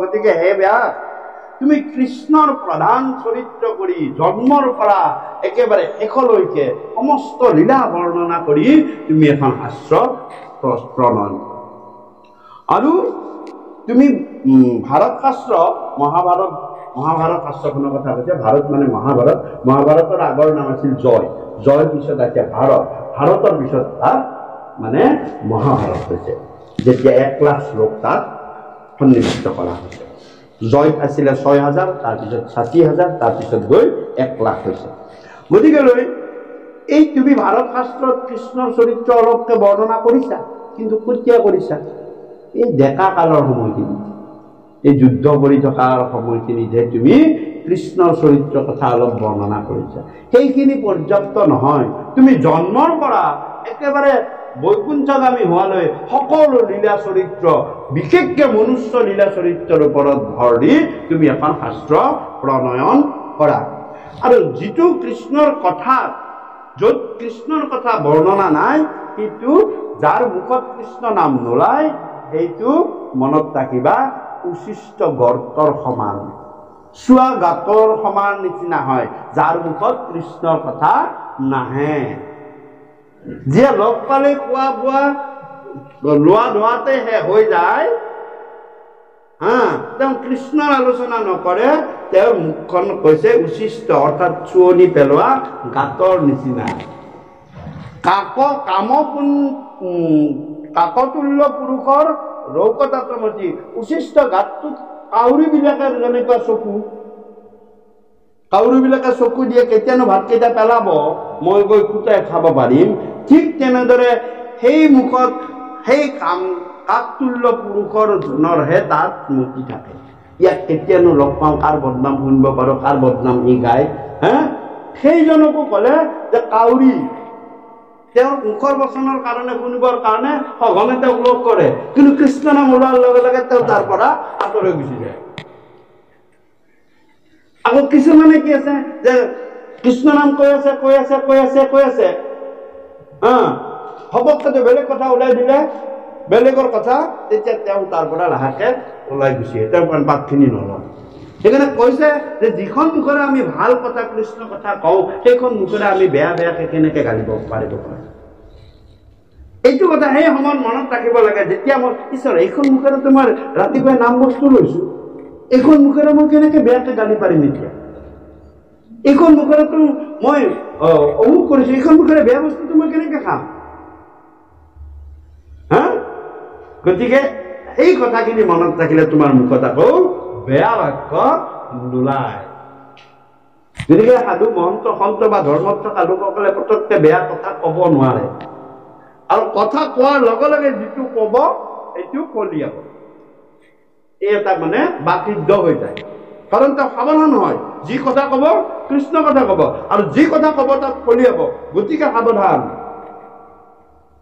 তাকো বেয়াকে আশীৰ্বাদ নিদিয়ে সদা সাধু আৰু ভাল থাকা কুশলে থাকা মংগলে থাকা আৰু ভগৱানটো তেতিয়া মুখৰ কথা মই পলাব লাগিব তেতিয়া মোৰ নামৰ মাহাত্ম্যটো ওলাব এওঁ নামৰ ওপৰত তৰ্ক হৈ থাকে তেওঁ সকলোৱে ধাৰ্মিক আৰু সত্য বুলি জানে গতিকে মই তেওঁৰ মুখৰ কথা পলাব লাগিব তেতিয়া আশীৰ্বাদ দিয়াজনক সাধুৰ্বাদ দিয়াজনক ভগৱন্তই কৃপা কৰে কিয় যে সত্য কৰিব লাগে নিজ ভিত্ত পানী স্তম্ভত বেকত হৈলে প্ৰভু চক্ৰ পানী সত্য নিজৰ ভকতৰ কথা সত্য কৰিবৰ কাৰণে ভগৱন্ত পুৰুষে খুটাৰ পৰা ওলাইছে সৃষ্টিৰ নিয়ম ভাঙি দিছিল যে মোৰ ভকতৰ কথা মই ৰাখিব লাগিব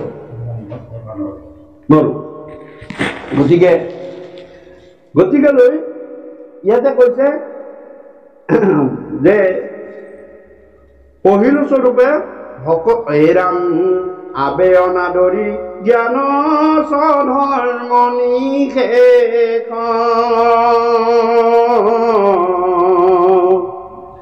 হে কেৱল দিও কব কটিৰ ৰূপ দেখ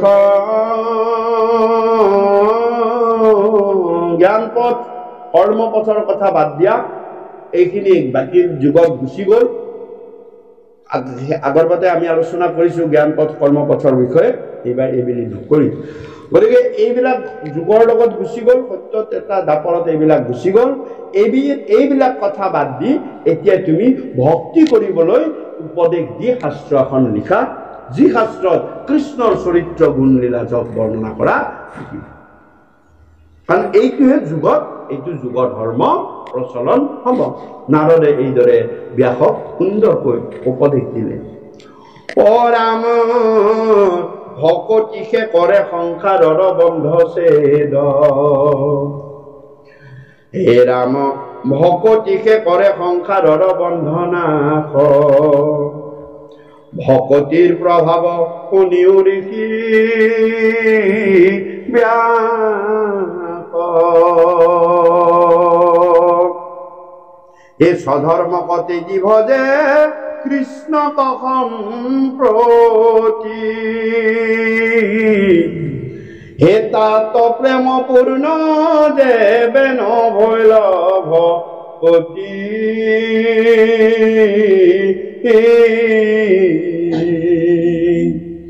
এ ভৈলভ্রষ্ট যদি বায়ল পতে গইল প্রাণ জানা নাহি তাহার তথাপি অকল্যাণ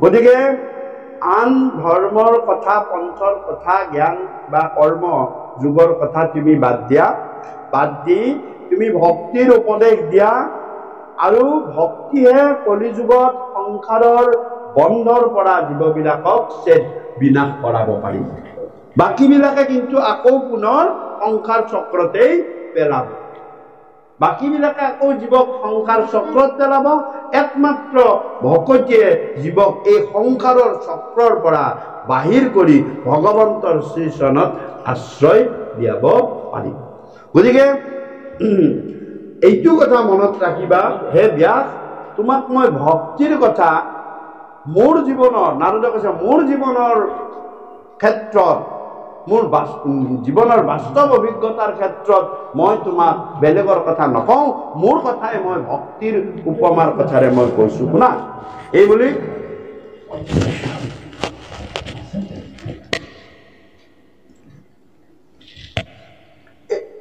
নাৰদে কবলৈ ধৰিলে তাৰ ভিতৰত এটা কথা কলে স্বধৰ্মক তেজি ভদে কৃষ্ণ সম্পদ স্বধৰ্ম থাকে ব্ৰাহ্মণসকলৰ বেদৰ জ্ঞান লাভ কৰা আৰু যিবিলাক ক্ষত্ৰিয় আছে তেওঁলোকে দেশখনক সুৰক্ষিত কৰি ৰখা আৰু যিবিলাক বৈশ্য আছে তেওঁলোক ব্যৱসায় বাণিজ্যত থকা আৰু মানে বৰ্ণ হিচাপে আৰু যিবিলাক ক্ষুদ্ৰ আছে তেওঁলোকে সেৱা সৎকাৰ কৰা তাৰ ওপৰত কিছুমান স্বধৰ্ম থাকে যে আমাৰ কিছুমান জীৱ বিশেষে জীৱৰ সেৱা কৰা জীৱৰ সংসাৰ ধৰ্ম পালন কৰিবলৈ কিছুমান স্বধৰ্ম থাকে যেনেকুৱা আমি সংসাৰ ধৰ্ম পালন কৰিবলৈ কোনোবাই কৃষিভিত্তিকে অৱলম্বন কৰিছে কৃষিভিত্তিটো তেওঁ স্বধৰ্মজনিত কৰ্ম কোনোবাই শিক্ষকতা কৰিছে তেওঁ শিক্ষক কৰাটো তেওঁৰ স্বধৰ্মজনিত কৰ্ম তেওঁ শিক্ষকতাখিনি কৰিবলৈ সংসাৰখন চলাবলৈ নিজক চলাবলৈ শিক্ষকৰ ছাত্ৰ ছাত্ৰীসকলক বিদ্যাদান দিব লাগিব ঠিক তেনেদৰে আমাৰ স্বধৰ্ম কি আমাৰ স্বধৰ্মটো হৈছে তাঁতশালৰ বোৱা আমি তাঁতশালখন আছিলে কাৰণে আমাৰ ধৰ্মও আছিলে এতিয়া তাঁতশালো নাই আমাৰ ধৰ্মও নাই কৰ্মও নাই এটা কৰ্মজনিত ধৰ্ম কৰ্মই ধৰ্ম ঠিকেই আমাৰ কৰ্মও গৈছে ধৰ্মও গৈছে তাল বজাই ফুৰিলে ধৰ্ম নহয় কৰ্মক যদি অৱজ্ঞা কৰে মই এটা ভাগৱত পঢ়ি ফুৰিলে মোৰ ধৰ্ম নহয় মই অফিচত যোৱাটো প্ৰথম ধৰ্ম যোৱাটো প্ৰথম ধৰ্ম আমি তাঁতৰ শালত তাল মাৰাটো প্ৰথম ধৰ্ম সেইখিনি সিদ্ধ হলেহে তুমি পৰৱৰ্তী ধৰ্মলৈ তুমি পৰিয়ালৰ কথাটো চিন্তা কৰিব লাগিব তাৰ পিছতে সমাজৰ কথাটো চিন্তা কৰিব লাগিব তাকে নকৰি মই যদি ৰাতিপুৱাই গধূলি আৰু সংসাৰো এৰিলো খাইছো কি সব বাদ দিলো বাদ দি যাই মই তাতে তাল কোবাই থাকো ভগৱান সন্তুষ্ট নহয় কেতিয়াও নহয় তুমি প্ৰথমতে সেৱা কৰা তুমি তাল বজাবা আহিতে পাঠকগিৰি কৰিব নালাগে জীৱ ঘৰত তুমি তোমাৰ আশ্ৰয়ত কেইটামান জীৱ আছে নহয় গৰু ছাগলী মানুহ আছে নে নাই বোলে আছে তেওঁলোকক সেৱা কৰক যোৱা তেওঁলোকক সেৱা কৰিলেহে মোক পাবা ইয়াত তাল বজালে মোক নোপোৱা মিছা কথা তুমি ভাগৱত পঢ়ি থাকিলে তুমি নোপোৱা যোৱা তুমি ঘৰত জীৱ আছে নহয় তেওঁলোকক অৱজ্ঞা কৰি মোক পাবা নোপোৱা কেতিয়াও নোপোৱা তেওঁলোকক সেৱা কৰিব লাগে সেৱা ধৰ্ম হিচাপে তুমি পালন কৰিব লাগে দায়িত্বটো পালন কৰিব লাগে দায়িত্ব পালন নকৰি তুমি পলৰীয়া হৈ ইয়াতে আহিছা তোমাক মই কিয় ৰাখিম অৰ্জুনকো কৈ আছে গীতা তাকে কৈছো তুমি স্বধৰ্ম পালন কৰা তোমাক স্বধৰ্ম পালন কৰিলেহে তুমি মোক পাবা নহলে তুমি নোপাবা তুমি সেইটো পিতামহ ভীষ্ম, এইটো গুৰু দ্ৰোণাচাৰ্য, এইটো কৃপাচাৰ্য, এইবিলাক মাৰি থাকিলে মোক তুমি নোপোৱা। তোমাৰ মাৰাটো স্বধৰ্ম ক্ষত্ৰিয় হিচাপে মাৰিব লাগিব তুমি। মিলিটাৰীটোৱে যদি ভাবে সেইটো মোৰ পিতা দেউতা, মই তেওঁক নামাৰো, তেওঁ দেশৰ অহিত চিন্তা কৰিবলৈ আহিছে, তেওঁ নামাৰো, তেতিয়া তেওঁৰ স্বধৰ্ম পালন নহয়। তেওঁ মাৰিব লাগিব, মাৰাটোৱেই তেওঁৰ ধৰ্ম।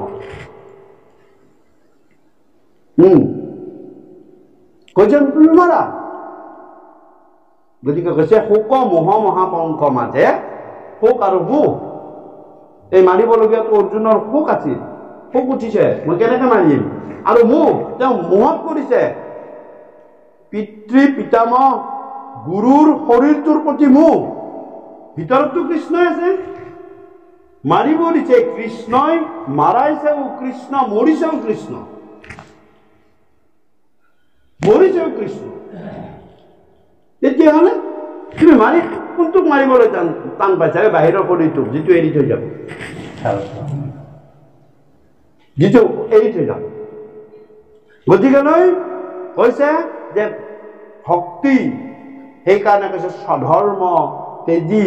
কৈছে স্বধৰ্মক তেজী কৰে, কৃষ্ণত ভজে কৃষ্ণত সম্পত্তি।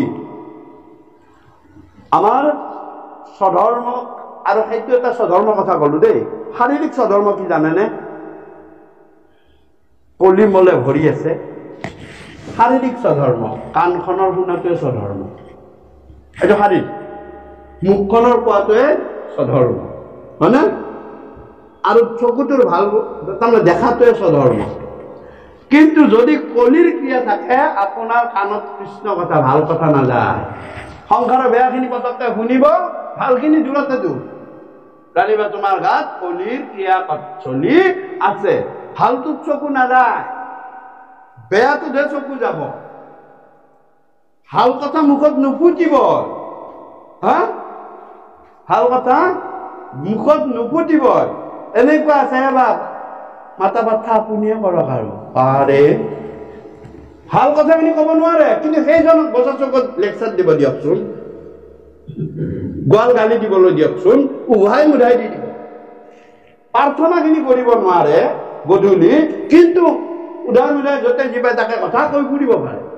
কিয়? কলিয়ে তোমাক ঘূৰাই ফুৰাইছে, কলিয়ে তোমাক ঘূৰাই ফুৰাইছে। এইবিলাক স্বধৰ্ম কি? ভাল কথা শুনা। তোমাৰ যদি ভাল কথা শুনা, তেতিয়া ভিতৰতো আনন্দ পাব। ভাল কথা কোৱা, তেতিয়া ভগৱন্তৰ ভিতৰত সন্তুষ্ট হব। ভাল বস্তু দেখা, তেতিয়া ভগৱন্ত সন্তুষ্ট হব। আৰু যদি বেয়া বস্তু দেখা, কলি সন্তুষ্ট হব। বেয়া কথা কোৱা, কলি সন্তুষ্ট হব। আৰু বেয়া কৰ্ম কৰা, কলি সন্তুষ্ট হব। আৰু কলিয়ে তোমাক চলাই ফুৰিব। ভগৱন্তৰ কি দুখ? গতিকে ইয়াতো কৈছে, এইবিলাক স্বধৰ্ম যদি ত্যাগ কৰি কৃষ্ণত ভক্তিমুখী হৈ যায়, অৰ্থাৎ যি কৰ্ম কৰিছে তেওঁ কৃষ্ণত অৰ্পণ কৰি কৰিছে, হয়নে?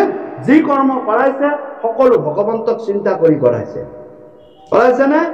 গতিকে এবাৰ নাৰদে সুধিছিলে ভগৱন্ত পুৰুষক, হে প্ৰভু, আপোনাক আটাইতকে আপোনাক কোনে বেছি স্মৰণ কৰি থাকে কওকচোন। নাৰদে ভাবিছে ভগৱন্তই মোকে স্মৰণ কৰি থাকে, মোৰ নামটোৱে ক'ব আৰু মোৰ নাৰায়ণ নাম তাকে নহয়। এতিয়া নিজৰ বন্দনা শুনিবলৈ নাৰদে সুধিলে। নাৰদে কলে, নাৰদক কলে, এই নাৰদ, তুমি ভাল প্ৰশ্ন সুধিছা। এই যে এই পৃথিৱীখনত দেখিছা, এই যে গোটেই পৰিয়ালটো লৈ খেতি খোলা কৰি থাকে খেতিয়কজন, তেওঁই মোক বেছিকে ভালকে স্মৰণ কৰে। নাৰদে খালে বোলে, ই মোতকৈ ভালকে নে? ন ভালকৈ। তেওঁহে মোক ভালকৈ স্মৰণ কৰি থাকে। বোলে মই দেখোন প্ৰভু সকলো সময়তে আপোনাৰ নাৰায়ণ নাৰায়ণ কৰি থাকে। মোৰ কথা নকয় আপুনি সেই খেতি খোলা কৰা সেই সাধাৰণ খেতিয়কজনক পৃথিৱীত তেওঁ হৈ কথাটো ক'লে, তেওঁ গোটেই সংসাৰী মানুহ, একেবাৰে ল'ৰা ছোৱালীয়ে তিৰোতাই গোটেই পৰিয়ালটো লৈ তেওঁ খেতিয়কজন খেতি কৰি থাকে। বোলা হয় নেকি? সেই নহয়, বাৰু বাৰু তোমাক এটা প্ৰমাণ এটা চাওঁ। তুমি বোলে কি এই চাকি গছ লৈছে ফুলকে ইয়াত তেল লোৱা একদম তেল লোৱা ফুলকে তেল লোৱা আৰু একবাৰ ঘূৰি আহিছো তেল কিন্তু খাবৰ আৰু তেল কৰিব নোৱাৰিব নাৰদত দি দিলে তেল লগা আছে নাৰদ গুচি গ'ল গৈ গৈ গৈ বহুত সময় মূৰত তাৰমানে ঘূৰিব দিছে আৰু প্ৰকাণ্ড এটা এৰিয়া গাঁওখন ধৰক ঘূৰিব দিছে ঘূৰি ঘূৰি ঘূৰি ঘূৰি আহি হেপাই হেপাই তেল পৰিব নহয় একদম মনতে তেল যা ভগৱন্তই কৈছে তেল পেলাব নোৱাৰি একবাৰো লৈ আহি পাই গ'ল তেলটো নপৰিল বাৰু নাৰদ তেল পৰিলে নেকি প্ৰভু নাই ইমান সচকিতভাৱে মই চাকি গছ লৈ আহিছো অলপো তেল পৰিব পৰা নাই এই নাৰদ এইখিনি সময়ত তুমি মোক কেইবাৰ ভাবিলাহে তোমাক এটা দায়িত্ব দিলো নহয় দায়িত্ব পালনৰ সময়ত তুমি মোক হে প্ৰভু আপোনাক পাহৰি গৈছিলো এই চোৱা খেতিয়কজনে সকলো দায়িত্ব পালন কৰি আছে নিজৰ পৰিয়াল নিজৰ শৰীৰ নিজৰ সমাজ নিজৰ সকলো তাৰ মাজত মোক কিমান বাৰ তেওঁ বাৰে বাৰে বাৰে বাৰে মোক স্মৰণ কৰি আছে দেখিছা তোমাৰ দায়িত্ব নাই তুমি এনেই নাম গাই ঘূৰি ফুৰিছা আমাৰ কিছুমান মানে কমাৰ্চিয়েল ভকতে নাম গাই ঘূৰি ফুৰিছে দায়িত্ব কিন্তু আপুনি কৰ্মৰ মাজেৰে কোনোবাই খেতিয়কজনে খেতি কৰাত যাওঁতে কৃষ্ণ বুলিছে আৰু কি কয় শিক্ষকজনে স্কুলত যাওঁতে কৃষ্ণ বুলিবা তেওঁ ভগৱানক স্মৰণ কৰি আছে মোক যাতে ভাল কথা চিন্তা হয় ল'ৰাবিলাক যাতে ভাল হয় হয়নে নহয় আৰু আমিও সেই অফিচত গৈ যাই আহাই ভগৱন্তৰ নামতে আমি স্মৰণ কৰি আছো কীৰ্তনটো কৰিব নোৱাৰো গতিকে স্মৰণ কৰি আছো শ্ৰৱণ কৰিছো কিন্তু এজন ভকতে পইচা লগা কাৰণে গোটেই দিনটো নাম গাই ফুৰিছে মনত ৰাখিব তোমাৰ বেছি পূৰ্ণ হৈছে তেওঁৰ পূৰ্ণ হোৱা নাই তেওঁ প্ৰেতটোৰ কাৰণে নাম গাইছে নাৰদক তাকে তুমি গাই ফুৰিছা কিন্তু তোমাৰ দায়িত্ব নাই দায়িত্ব পালেহে গম পাবা সংসাৰৰ দায়িত্ব পালেহে তুমি গম পাবা কিমানবাৰ মোৰ নাম ওলাল একবাৰো নোলাল চাকি গছ দিলো এবাৰো নোলাল তোমাৰ মোলৈ অলপো মনত নপৰিলে কিন্তু ভকতে কি কৰিব প্ৰভু তোমাক অৰ্পণ কৰিলো তুমি পেলোৱা যদি পেলোৱা তোমাৰ নামৰ স্মৰণ নাপাব মই তোমাক নাপাহৰো প্ৰভু এইখিনি সামান্য কথা নালাগে মোক কিমান ভক্তি কৰিম কিন্তু মই তোমাক নাপাহৰো জড়তা পপীড়া মৰণ সময়ে কৰা হৰি কৃপা মোক তজু গুণ নাম স্মৰণ শ্ৰৱণ স্মৰণ বছৰ গোচৰ ভূপ হে প্ৰভু জ্বৰ উঠিলেও যাতে তোমাৰ নামটোতে মই লৈ দিব পাৰো কিবা পীড়া পাইছো দুখ পাইছো যাতে তোমাৰ নামতে মোৰ আহে আৰু মৰিবৰ সময়তো যদি প্ৰভু তোমাৰ নামটোকে যাতে মই ল'ব পাৰো তজু গুণ নাম শ্ৰৱণ স্মৰণ শ্ৰৱণ কীৰ্তন স্মৰণ যদি এয়া প্ৰাৰ্থনা হ'ব লাগে আৰু তাকে কৈছে যে স্বধৰ্মকতে দি মোক তাতে যদি তুমি ভক্তি কৰা তেতিয়া নাৰদক এদিনে তেওঁ সেই দায়িত্ব তোমাক নকৰি ভগৱান প্ৰভু তোমাৰ নাম কিন্তু মই এৰিব নাই দেই কিন্তু এৰি যোৱাৰ কাৰণে হাহাকাৰ লাগিলে নাৰদ লৈ গ'ল প্ৰমাণ দেখাই দিলে ভগৱান হে ৰাম ঊৰ্ধ বাহু পৰিহাৰা কৰো অংগীকাৰ অধম জাতিটো যদি জন্ম হইল তাৰ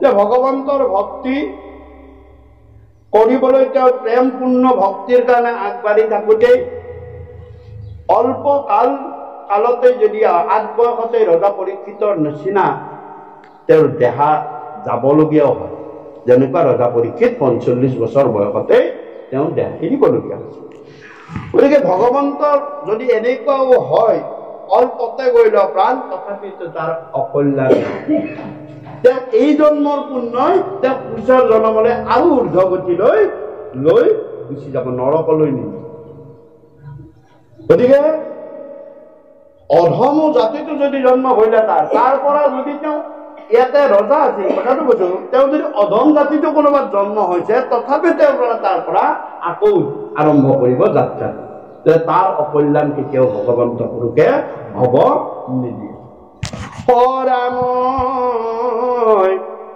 অৰাম জ্ঞানীটো কৰ্মীটো কৰি তথাপি অধিক দেৱৰ বন্দনী যিটো ভকতিৰ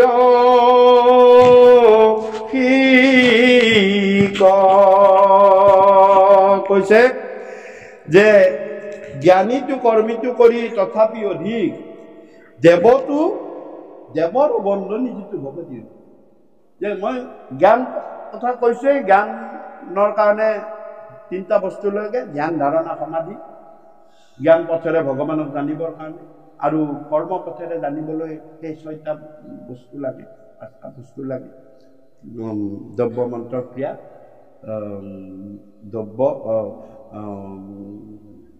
সেই আছিলে স্থান কাল পাত্ৰ, দ্ৰব্য মন্ত্ৰ ক্ৰিয়া। গতিকে এই বস্তু লাগে জ্ঞান কৰ্ম। কিন্তু কৈছে জ্ঞানীটো কৰ্মীটো কৰি তথাপি অধিক দেৱৰ বন্দনী যিটো ভকতিৰ। যিজন ভক্তিৰ পূৰ্ণ জীৱন বা ভক্তিকে জানে, ভক্তিৰ দ্বাৰা ভগৱানক জানিব বিচাৰে, তেওঁ দেৱেও তেওঁক বন্দনা কৰে। আৰু হে ৰাম হেন জানি মহাবুদ্ধি মন্ত যিটো জন ভকতিৰ অৰ্থে মাত্ৰ কৰো কজন।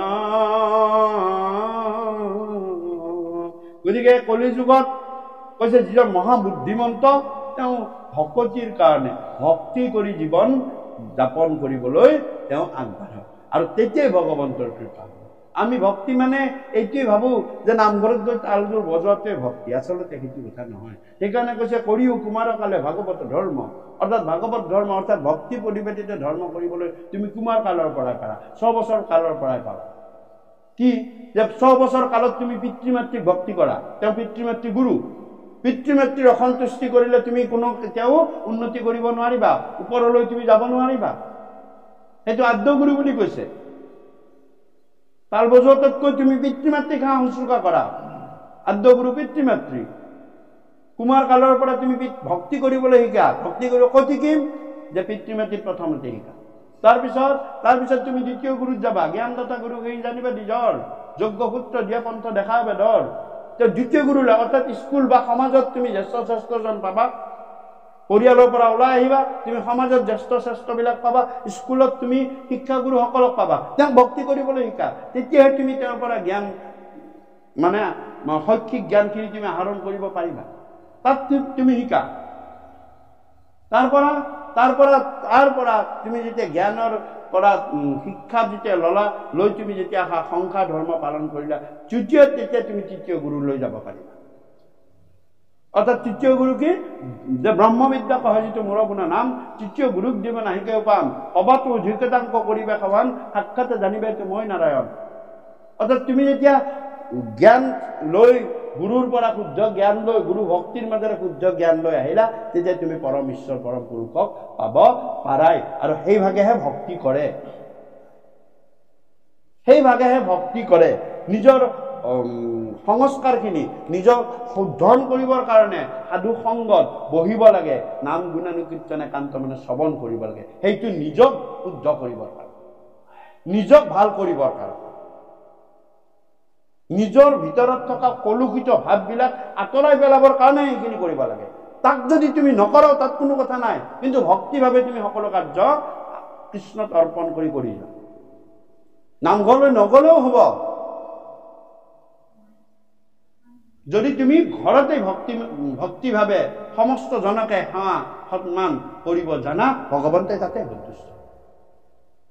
নলাগে ভক্তিত দেৱ দ্বিজ দেখি হুইবে, নলাগে সভৃত শাস্ত্ৰ বিস্তাৰ জানিবে, তপ জপ যাগযজ্ঞ সবে বিড়ম্বন, কেৱল ভক্তিতে তুষ্ট সন্ত নাৰায়ণ। ইমান ডাঙৰ ভক্তিৰ কথা কৈছে। হে ৰাম কালে কৰ্ম মিলাইবে ক বিষয়ৰ সুখ, উপদেশিলো ক কৃষ্ণ তখন মুখ।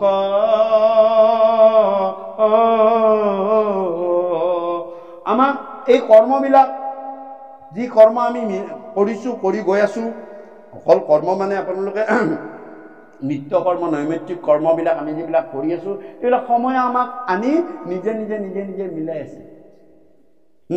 সময়ে মিলাবই।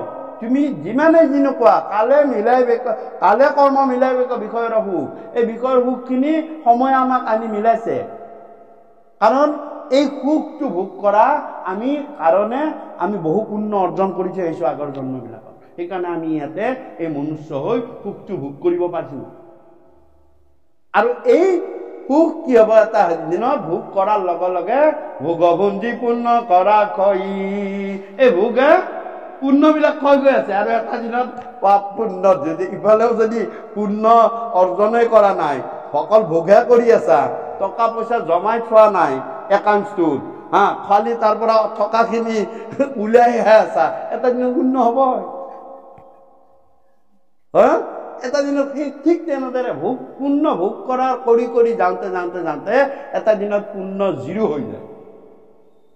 তাত যদি তুমি পুণ্য অৰ্জন নকৰা, এইবাৰ পাপৰ লৈ মাইনাছত আহি গ'ল, ঋণত পৰি গ'লো আৰু লাইফটো এইবাৰ মাইনাছ ফিগাৰত আহি আছে মোৰ লাইফটো, হয়নে? তেতিয়াহ'লে কি কৰিছা যে তুমি তাৰ লগত ভোগ কৰা, এই কালে কৰ্ম মিলাব। এইখিনি ভোগ আপুনি নামঘৰলৈ গ'লেও পাব, নগ'লেও পাব। ঘৰত এই ফেনৰ তলত আৰামছে বহি এচিৰ তলত বহি থাকিব, আপুনি নামঘৰলৈ গ'লেও পাব, নগ'লেও পাব। গাড়ী কিনিব, গাড়ীত আপুনি আৰামছে ঘূৰিব পাব, বজাৰৰ পৰা মাছ মাংস কিনি আনিব, তাকে আপুনি আৰামছে খাব পাব। নামঘৰত গ'লেও পাব, নগ'লেও পাব। কিয়? যে আগৰ জন্মত আমি কি কৰিছো, পুণ্য অৰ্জন কৰি থৈ আহিছো ভোগ কৰিবৰ কাৰণে, আৰু মনুষ্য দেহ পাইছো ভক্তি কৰিবৰ কাৰণে। এতিয়া যদি তুমি ভক্তি কৰা, তেতিয়া তোমাৰ দুইটা সমান সমান থাকিব। জীৱনটোত কেতিয়াও ভগৱানে অসুবিধা নিদিলে, কিন্তু নকৰিলা। ইফালে পাইছোৱে নহয়, গাড়ী মটৰে ঘূৰাই মাৰিয়ে গোটেইখিনি ল'ৰা ছোৱালীয়ে সুবিধা, নগ'লে কিডাল হ'ব? মোৰ দিন যাব, সিহঁতৰো দিন যাব, বৰঞ্চ মোৰ বেছি ভালকেহে যাব, হয়তো নহয়? কিন্তু আচল কথা এইটো কথা কৈছে, কালে কৰ্ম মিলাইবি বিষয়ৰ সুখ, এইখিনি সুখ খালে সময় মিলাবই। উপদেশী লোক হ'ব কৃষ্ণ তন্মুখ, যে তুমি উপদেশ দিয়া, তুমি উপদেশ দিয়া যাতে লোকসকল কৃষ্ণৰ মুখীয়া হয়। এইটো অনুষ্ঠান কৃষ্ণমুখীয়া। আৰু এই কথা আমি কিয় পাইছো? ভাগৱতৰ পৰাহে পাইছো, আমি যে কৃষ্ণমুখীয়া হ'ব লাগে। বাপজনে আমাক কিয় মাতিছে ইয়ালৈ? চাহ তামোল খাবলৈ নেকি? প্ৰসাদ খাবলৈ নেকি? প্ৰসাদ আমাৰ ঘৰতো আছে, ফ্ৰিজত বহুত, হয়নে? আপোনালোকৰ প্ৰত্যেকৰ ঘৰে ঘৰে আছে চাহ তামোল, ভগৱন্তৰ কিবা সকলোৱে মিলে। বাপজনে আমাক ইয়ালৈ মাতিছে, আমি কৃষ্ণৰ মুখামুখি হ'ব লাগে। তেওঁৰ উদ্দেশ্য বেলেগ। উপদেশী লোক হওক কৃষ্ণ সন্মুখ, যে তুমি এনেকুৱা উপদেশ দিয়া যাতে কৃষ্ণৰ মুখামুখি হ'ব পাৰে জীৱবিলাক। আজি আমি কৃষ্ণৰ মুখামুখি হৈ কথা পাতি আছো, বাপজনে আমাক কৃষ্ণৰ মুখামুখি হ'বলৈ মাতিছে, কিন্তু আমি তাতে আকৌ দুটা কাৰণ দেখাইছো। এই দিনত পাতিছে নহয়, এই বা কিয় দিনত পাতিলে হে? কিয়? আজি মোৰ আলহী অহা কথা আছে অমুকৰ পৰা, মই যাব নোৱাৰিম দিয়ক, বেয়া নাপাব আৰু দেই। যাবলৈ মন আছিলে, অমুক বাপেহে পঢ়াব, যাবলৈ মন আছিলে, কিন্তু নোৱাৰিম দিয়ক, আজি আলহী আহিব। তেওঁ মাতিছে কিয়? যে কৃষ্ণৰ মুখামুখি হোৱা হ'ল। আৰু এটা কাৰণ দেখাব, সেইটোতো সকলো ঘৰত আলহীৰ কাৰণটো নহ'ব। এই বা কিয় মাতিলে হে? মোক অমুকে পইচা দিয়াৰ কথা আছে, মই পইচাকেইটা আনিব নাজানে, ইমান বছৰ দিয়া নাই, ইমান দিন দিয়া নাই, মোক পইচা নিদি, গতিকে মই পইচা আনিব যাব লাগে। এই বুলি কয় দিনত দুটা কাৰণ দেখায়। আৰু ৰাতিৰ কাৰণ এটা দেখাব। ই বা কেইটা? 7টাত, 6টাতে মোক ঘৰৰ পৰা ওলাব নিদি মানুহজনী। নাই নাই নাই, মই ইমান ৰাতিকে থকা নিয়ম নাই, মই নোৱাৰো, একেবাৰে টোপনি গতি কৰিব নোৱাৰো, মই নোৱাৰিম। এই বুলি দুটা কাৰণ আছে। কি বুলি ক'লে ভাগৱত শাস্ত্ৰই? এই দিন ভৈলে ধন কুটুম বৰ চিন্তা কৰে, নিদ্ৰাস্তি আলাপে ৰাত্ৰিৰ আয়ু হৰে।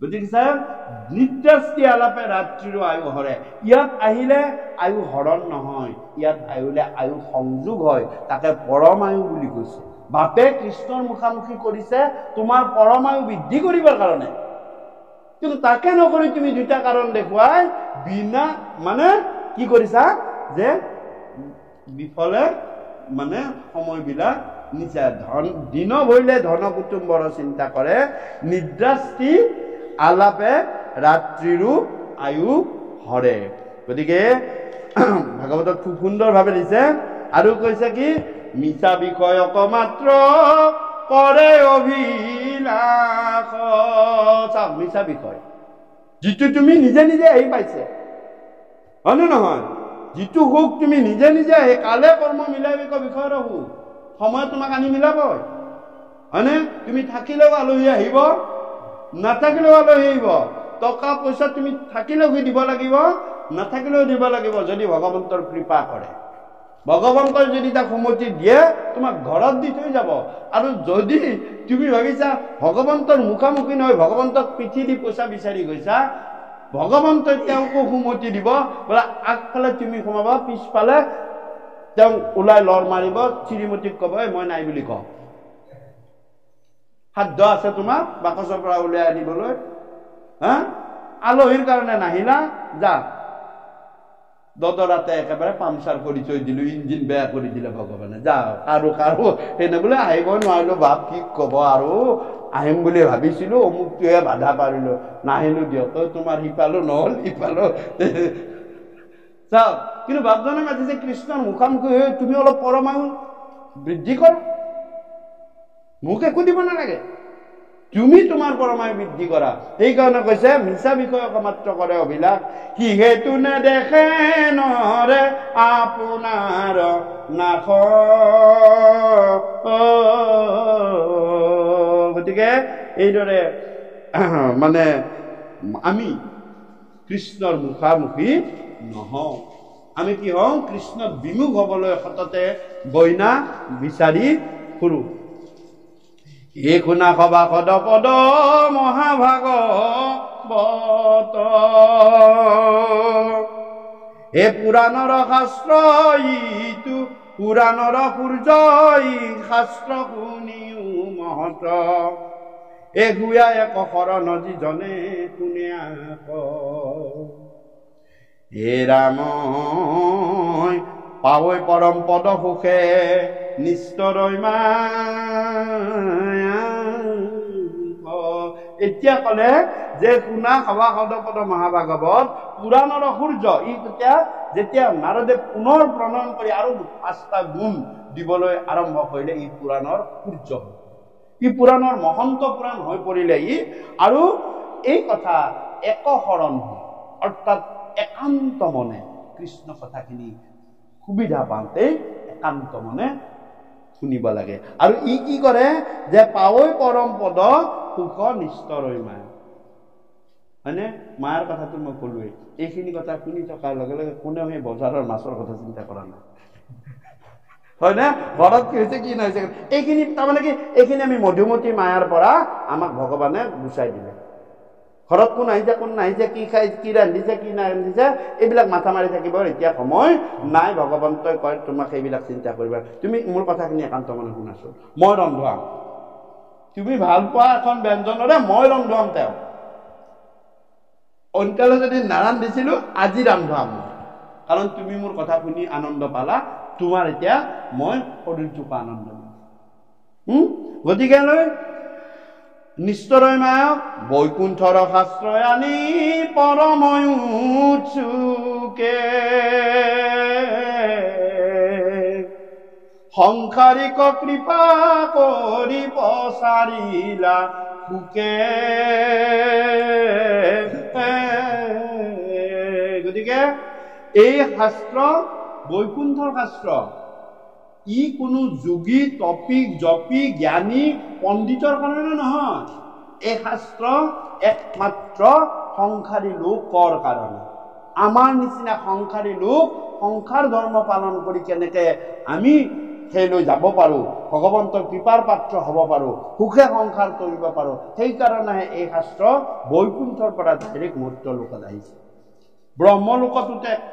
ব্ৰহ্মলোকতো বিচাৰিছিলে নিদিলে, দেৱলোকত বিচাৰিছিলে নিদিলে, স্বৰ্গলোকত বিচাৰিছিলে নিদিলে, পিতৃলোকত বাধা দিছিলে, তাতে থাকিবলৈ নিদিলে, নিদি আনি ডাইৰেক্ট সুখে কি কৰিলে, ক'ত দিলে? মৰ্ত্য লোকত দিলে, আমাৰ পৃথিৱীত দিলে। কিয়?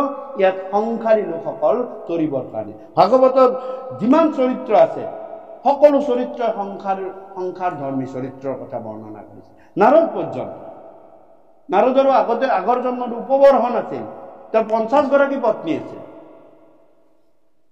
গতিকে সকলো চৰিত্ৰ এটা সংসাৰী ধৰ্মৰ। আমি ইয়াত চব সংসাৰখন কেনেকে সুন্দৰকে চলাই নিব লাগে তাতে গীতা শাস্ত্ৰ আছে। সেয়া কৰ্ম তুমি কেনেকে কৰিব লাগে, স্বধৰ্মজনিত কৰ্মবিলাক কেনেকে কৰিব লাগে, তাতে গীতা শাস্ত্ৰত পঢ়া। বাকী উপনিষদ বিলাক আছে, বিভিন্ন ধৰণৰ উপায় অৱলম্বন আছে, সেইবিলাক বেলেগ কথা। কিন্তু ভাগৱত শাস্ত্ৰ একমাত্ৰ শাস্ত্ৰ যি সংসাৰী লোকৰ কাৰণে ইয়াত কৰণৰ উপায় আছে।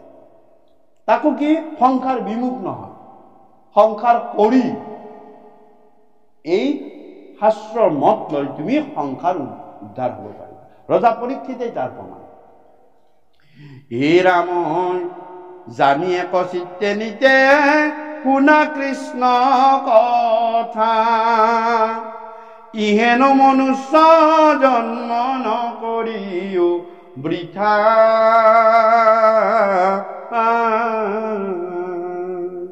বিজুলি চমক যেন জীৱনয় চিৰ, কৈত কেতিক্ষণে পৰে ইহেন শৰীৰ।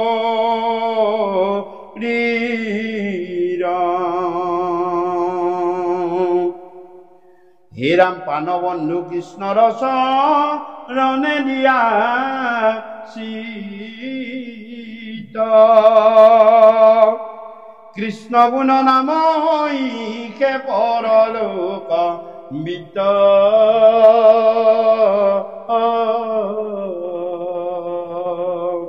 যিমান পাৰা পৰলোকলৈ ধন সাঁচা, যিদিনাই এই দেহটো এৰিবা সেইদিনাই তোমাৰ ইয়াত থকা সকলো একাউণ্ট বন্ধ হৈ যাব। তাৰ পৰা সেই ধনৰ একাউণ্টৰ ধনে তোমাক কাম নিদিয়ে। কোটি টকা থাকক, যিদিনালৈ এই সংসাৰত তোমাৰ দেহটো আছে সিদিনাহে সেইটো কাম কৰিব। যি মুহূৰ্তৰ পৰা তোমাৰ এই জীৱন গ'ল, তাৰ পৰা সেই কোটি টকাই তোমাক কাম নিদিয়ে। ল'ৰা ছোৱালীক কাম দিব, সেইটো বেলেগ নাই, কিন্তু তোমাক কাম নিদিয়ে। আৰু সেই সময়তে তোমাৰ পৰকালৰ একাউণ্টটো খোল খাই যাব যে মোৰ কাৰণে কিমান ধন আনিলি, পৰলোক বিত্ত কিমান লৈ আহিছ, তোমাক মই তাতে ধন আঠ দিবলৈহে পঠাইছিলো, পৰম ধন। সেইকাৰণে কৈছে নামে পৰম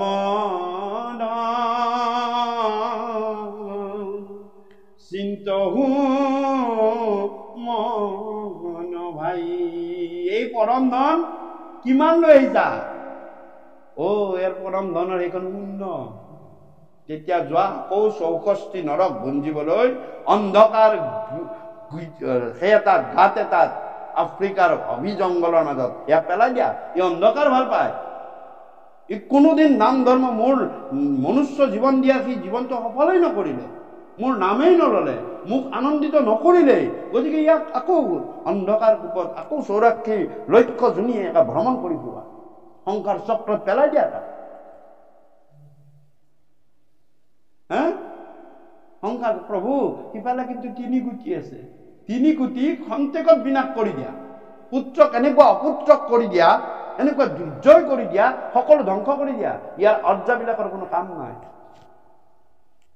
ই মোলৈ আৰ্জা নাই নহয়, মোলৈ আৰ্জি নানিলেতো একো। গতিকেলৈ সেইদিনাই ফুল খাব। গতিকে ইয়াতে কৈছে যে কি বুলি ক'লে যে জানি কৈছে যে পৰলোক বিত্ত, প্ৰাণবন্ধু কৃষ্ণৰ চৰণে দিয়া চিত্ত, কৃষ্ণ নাম গুণে খে ইখে পৰলোক বিত্ত। এই একান্ত মনে কৃষ্ণ কথা শুনাৰ ভিতৰত তোমাৰ একান্তত আজি বহুতখিনি নাম জমা হ'ল। এইখিনি কথা তোমাৰ জমা হ'ল, এইখিনি ভাবিছে ইয়াততো কি কাম, শুনিলোহে মোৰ দেখোন একো উন্নতিয়ে নহ'ল। যিদিনা এইটো একাউণ্ট বন্ধ হৈ যাব সেইদিনা গম পাম। এইটো একাউণ্ট যেতিয়া বন্ধ হৈ যাব, ঘপককে যদি কৈছে এনেকুৱা নহয় তোমাৰ মতে চলিব, ঘপককে বন্ধ কৰি দিব এইটো একাউণ্ট, ঘপককে বন্ধ কৰি দিব। বন্ধ কৰি দিলে কি হ'ল, মোৰ নাম লোৱা নহলেই, দেখাতে মই অলপই নাম লওঁ। সেইকাৰণে কৈছে ভাগৱত ধৰ্ম অৰ্থাৎ ভক্তিৰে তুমি মোৰ নাম লৈ গৈ থাকা, কোন সময়ত মই বন্ধ কৰি ঠিকনা নাই। আৰু বন্ধ কৰিলে মনত ৰাখিবা এইটো আৰু খোলা নাযায়, এইটো খোলা নাযায়। আৰু মোৰটো খোলা খাব, তেতিয়া তুমি গম পাবা সময়ে নহল। এই অল্পটো যদি যায়, প্ৰাণ যদি অল্পটো আধা বয়সতো যদি যায়, তোমাৰ লগত যদি তুমি সঞ্চয় কৰি থৈছাই, কিহৰ ভয়? তুমি সঞ্চয় কৰি থৈছাই, তুমি ডেকা জীৱনতে বহুখিনি নাম গুৰুত শৰণ লৈ শৰণাপন্ন হৈ তুমি নাম আদি থৈছাই, যদি 45 বছৰতো প্ৰাণ যায়, কিহৰ ভয়? মোৰতো একাউণ্টত পুৰা ফুল আছে, মোৰতো একাউণ্টত পুৰা ফুল আছে, মোৰ কিয় ভয় কৰিব আছে যাবলৈ? মৃত্যুলৈ মোৰ কি ভয় আছে? আহক মৃত্যু, মোৰ কথা নাই। আকৌ নতুন শৰীৰ পাম, কথা নাই মোৰ, আনন্দ। কাৰণ মই নাম ধন, কিন্তু আমাৰ ভয়টো কিয়? একোৱেই নকৰিলো, ভগৱানৰ নামেই এষাৰ নললো, সাধু অংগতাৰী নগলো, অকল অপকৰ্ম, অকল মায়া, অকল মোহতে ভৰ্তি হৈ থাকিলো। গতিকে মোৰ যাবলৈ ভয় লাগিছে, যমদূতে বোলে ধৰি নিব, বেংকামা যমদূত আহিব, সেইকাৰণে ভয়। আৰু ইয়াতে কৈছে হে ৰাম বিজুলি চমক যেন জীৱনয় থিৰ, কৈতকে তীক্ষণে পৰে হেন শৰীৰ, জানি হৰি ভকতিত তেদিৱালাখ। এলাহ চেলাহ বাদ দিয়া, সময় সুবিধা পাইছে, বাপে মাতিছে, মোটৰ ওপৰত চব কাম বাদ দিছো, অলপমান নাম ধন অলপ আৰ্জি লৈ আহো, পৰম ধন অলপ আৰ্জি লওঁ, কোন সময়ত যাব লাগে একো ঠিকনা নহয়, গতিকে লৈ অলপ আৰ্জি লওঁ। গতিকে এলাহ বাদ দিয়া, কঁকাল বিষালেও চুচৰি বাগৰি হলেও অলপ নাম ধন লবলৈ, নাম সংগ সাধু সংগ লৈ আহা। হে ৰাম জানি হৰি ভকতিত তেদিৱালাখ, আউৰ কি মনুষ্য হুইবা এৰাইতো আখ। এনেকুৱা কলিযুগত ভাৰত ভূমিত এনেকুৱা শুৱালকুছিৰ নিচিনা জেগাত কৃষ্ণ নাম য'ত অহৰ্নিশে উচ্চাৰণ জাগে, তাত যে মনুষ্য জন্ম তোমাক আৰু সততে দিম, এই কথা কিন্তু তুমি ভাল কৰে চিন্তা নকৰিবা দেই। এইবাৰেই পাইছা, যদি লাগে মোৰ কাৰণে আৰু সততে নাম লোৱা, মই তোমাক সেনেকুৱা পুণ্য এখিনি জেগাত দি দিম য'ত তোমাৰ অহৰ্নিশে কৃষ্ণ নাম শুনি থাকিব, অহৰ্নিশে মোৰ নাম শুনি থাকিব পাৰা এখন আনন্দময় জেগাত তোমাক দিম। নহলে সেই আফ্ৰিকাৰ কলাগাতটোলৈ মনত পেলাও, অন্ধকাৰ কূপত এটা জীৱ কৰি দিবাৰ পৰা মোৰ শক্তি আছে, তাত দিলে তুমি কি পাবা?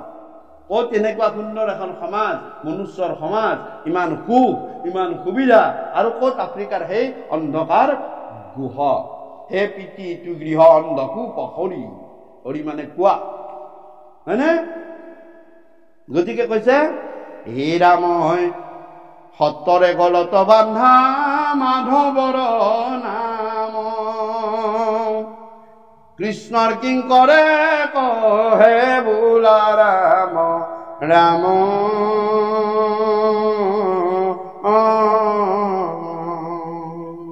সত্তৰে গলত বান্ধা মাধৱৰ নাম, কৃষ্ণৰ কিংকৰে কহে বোলা ৰাম ৰাম।